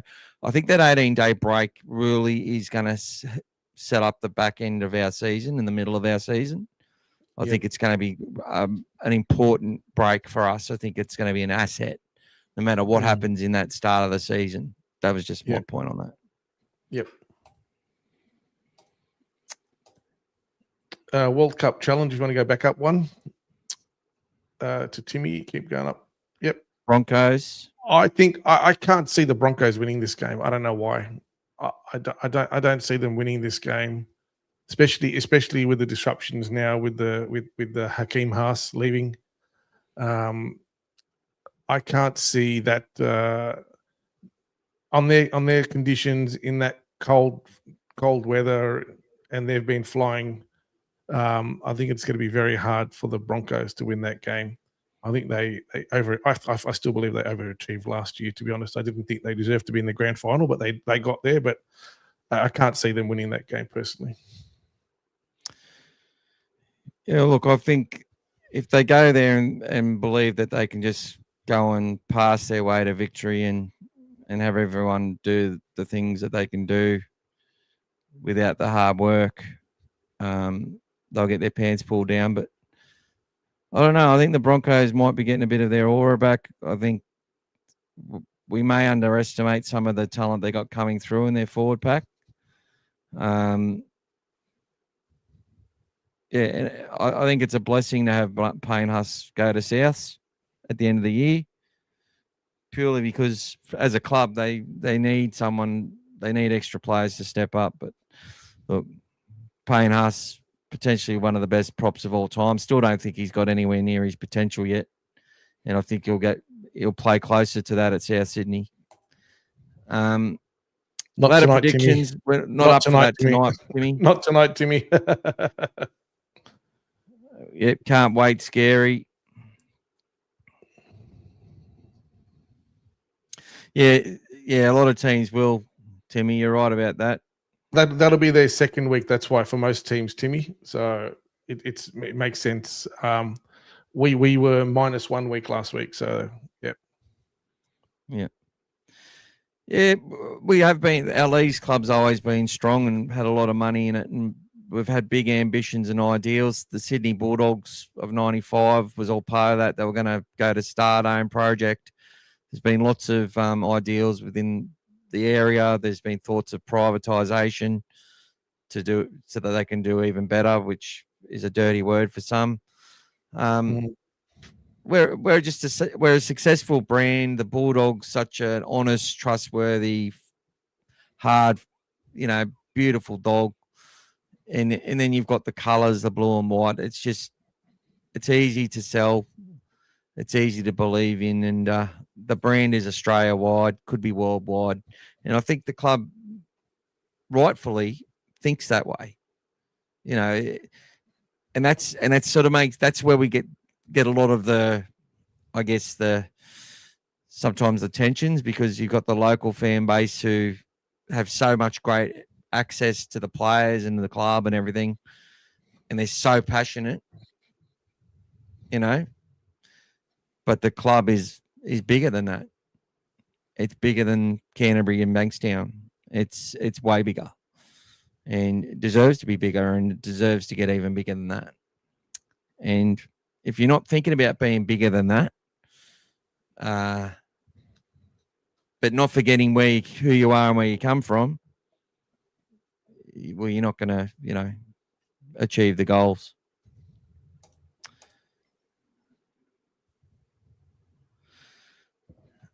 Yeah, good point, Timmy. What do you think? Do you think who have South's got coming through their forward pack, Gas? They've got a few youngsters coming through. I mean, even Tallis Duncan. There's a few enough guys coming through that they're gonna keep hinging on those guys to come to basically deliver for them around the current crop that they've got there, because some of the ones that are there now are starting to be, I think the best thing that happened to them, unfortunately for the faithful, was Keon leaving to the Dragons was a good thing for them. Otherwise, the opportunity when it came for Haas wouldn't have happened. But I still think the Haas signing is probably one of the biggest signings, probably in 30, 40 years in player turnover. So that's in my opinion, Gas, knowing how the recruitment wars work and watching things like this happen around certain types of people and coaches and things like that, they knew they were letting Keon Koloamatangi go a long time ago as someone, and I believe they played it perfectly to maximise what he got paid. I'm sure they love the guy. But to lose Keon Koloamatangi, they must have known they had Huss the whole time. I reckon Payne's agreed to them a long time ago that, I need to get out of Brisbane. Yada, yada, yada. I've got stuff to do. I'm coming down there, guys. As soon as you got the cap space and you can commit, let me know. That's just my thoughts. Seeing how things work. You don't this isn't one of those little opportunity things where they go, oh, Payne might be available. Let's get him in, They wouldn't have been going and signing David Fafita and Brandon Smith if that could have been some sort of risk of not getting Payne Huss or whatever. Or, you know what I'm saying? I just think there's some good management and deals being done, and it's all been fair and above board, because Payne Huss has always been off contract. Yes. I think having Latrell and Fafita were definitely catalysts behind the scenes. So they obviously were talking to him all along. And like I mentioned, the only clause, from my understanding, that's in his contract is the ability to potentially leave if Wayne Bennett is not there. Nothing to do with 360 or anything else. So that's the stability. Exactly. That's the stability in the team that he's looking at. But it's going to be a good fit. The Rabbitohs have got a great operation there, great team, and that'll be a good fit for him. He'll basically be the new Burgess in that team, and he'll just lead the pack. It's a good time. Yep. Good shout out from Scary. I agree, mate. I think we're getting the balance right, and the there's young players emerging. I think there's a little bit of a gap there in the outside backs if we have a lot of injuries, just in whether they're ready. But these things happen. We needed to strengthen our pack, and we've been working hard on doing that.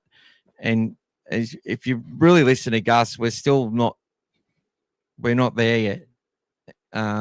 We're nowhere near finished in developing a once in a generation side that will be the epitome of all. He believes the players there have the ability to ascend to that level. He believes in them, no doubt. But I think he knows that there's a lot more players we haven't seen or haven't heard enough of yet or seen enough of yet that are going to be a huge part of a Bulldogs era that we're all excited to be a part of. Sometimes, though, Michael, we know that we don't have the ready depth in the back line, as in, they're ready to jump up. However, sometimes it's a blessing because some of those youngsters surprise you and they get in there, and all of a sudden, when they've got a good team around them, a solid team around them, they will flourish as well, and they come into their own. So sometimes they try to do too much in the lower grades, etc., because it's the heavy work. Like they try to be everything. But when you've got a good team, it's like, I'll give you an example, like the cricket, for example. You see some good players, but when they go in and play for Australia, all of a sudden there's better bowlers, there's better fieldsmen, but people will look good in that big environment. Sometimes we need that. I think hopefully we can get surprised with some of these youngsters. Knock on wood, if something was to happen to one of our players and you bring in a Dykes or someone, these guys they could surprise you. They might not be that depth that we say like some of the other teams have got in the back line, but we could be in for a bit of a shock, hopefully, and some of these guys will really take off, hopefully. We've got good stuff, mate. And I agree. We've got the players, and they've got, like, Sewer was there in 2024. So he's a much better player now. Yes. And he's been given, and it's all about pressure. It's about, you got to be pressure proof. We did the article on that. The system demands it. If you can't handle the pressure, okay, that's it. So everything's about having these players come in. When they come in with better players around them, they can just focus on their role. They can get a lot of stuff done and really ascend. But it's also about value in your cap. These players have to step up and provide and be elite in their roles at low cost on your cap, so that the other players can do their thing when required, and be worth the money that you're paying for them. And every successful club's needed that. I think that's why the Roosters, you would say, are a strong chance this year, because they've got some young players in their side which aren't on big money. They've got a lot of experienced players still, a lot of strike, and they're going to get that value out of certain players. Just like Canterbury's always done when it's been successful. Players that are the unheralded, the Ben Harrises, the Adam Perrys, even our main spine players half the time weren't on the massive salaries. You know what I mean? They were second and third or fourth best in their position in the comp. They were never the best stars. Just as a team, everyone knew their role and did their bit, and you need that. So we need the Tualas and the Sewers and these players that are a bit more unheralded, Lipoi, Hopoi, and players that don't have all the big fanfare around them. They have to step up if we're going to be successful. They have to be really good. So a lot of pressure on them as well. Yes. Yeah, and he did. He said he's the closest thing to Nathan Cleary he's seen coming through as a young fella, which is pretty big. It's been look. We've had some little dips where we've had bad seasons, and then got a wooden spoon, gone out and bought 4 or 5 of the right players, and then made a prelim the next year. I saw that happen in 2006, 2009. Big turnarounds from the years before. Yep. Which were lovely. But yeah, I think we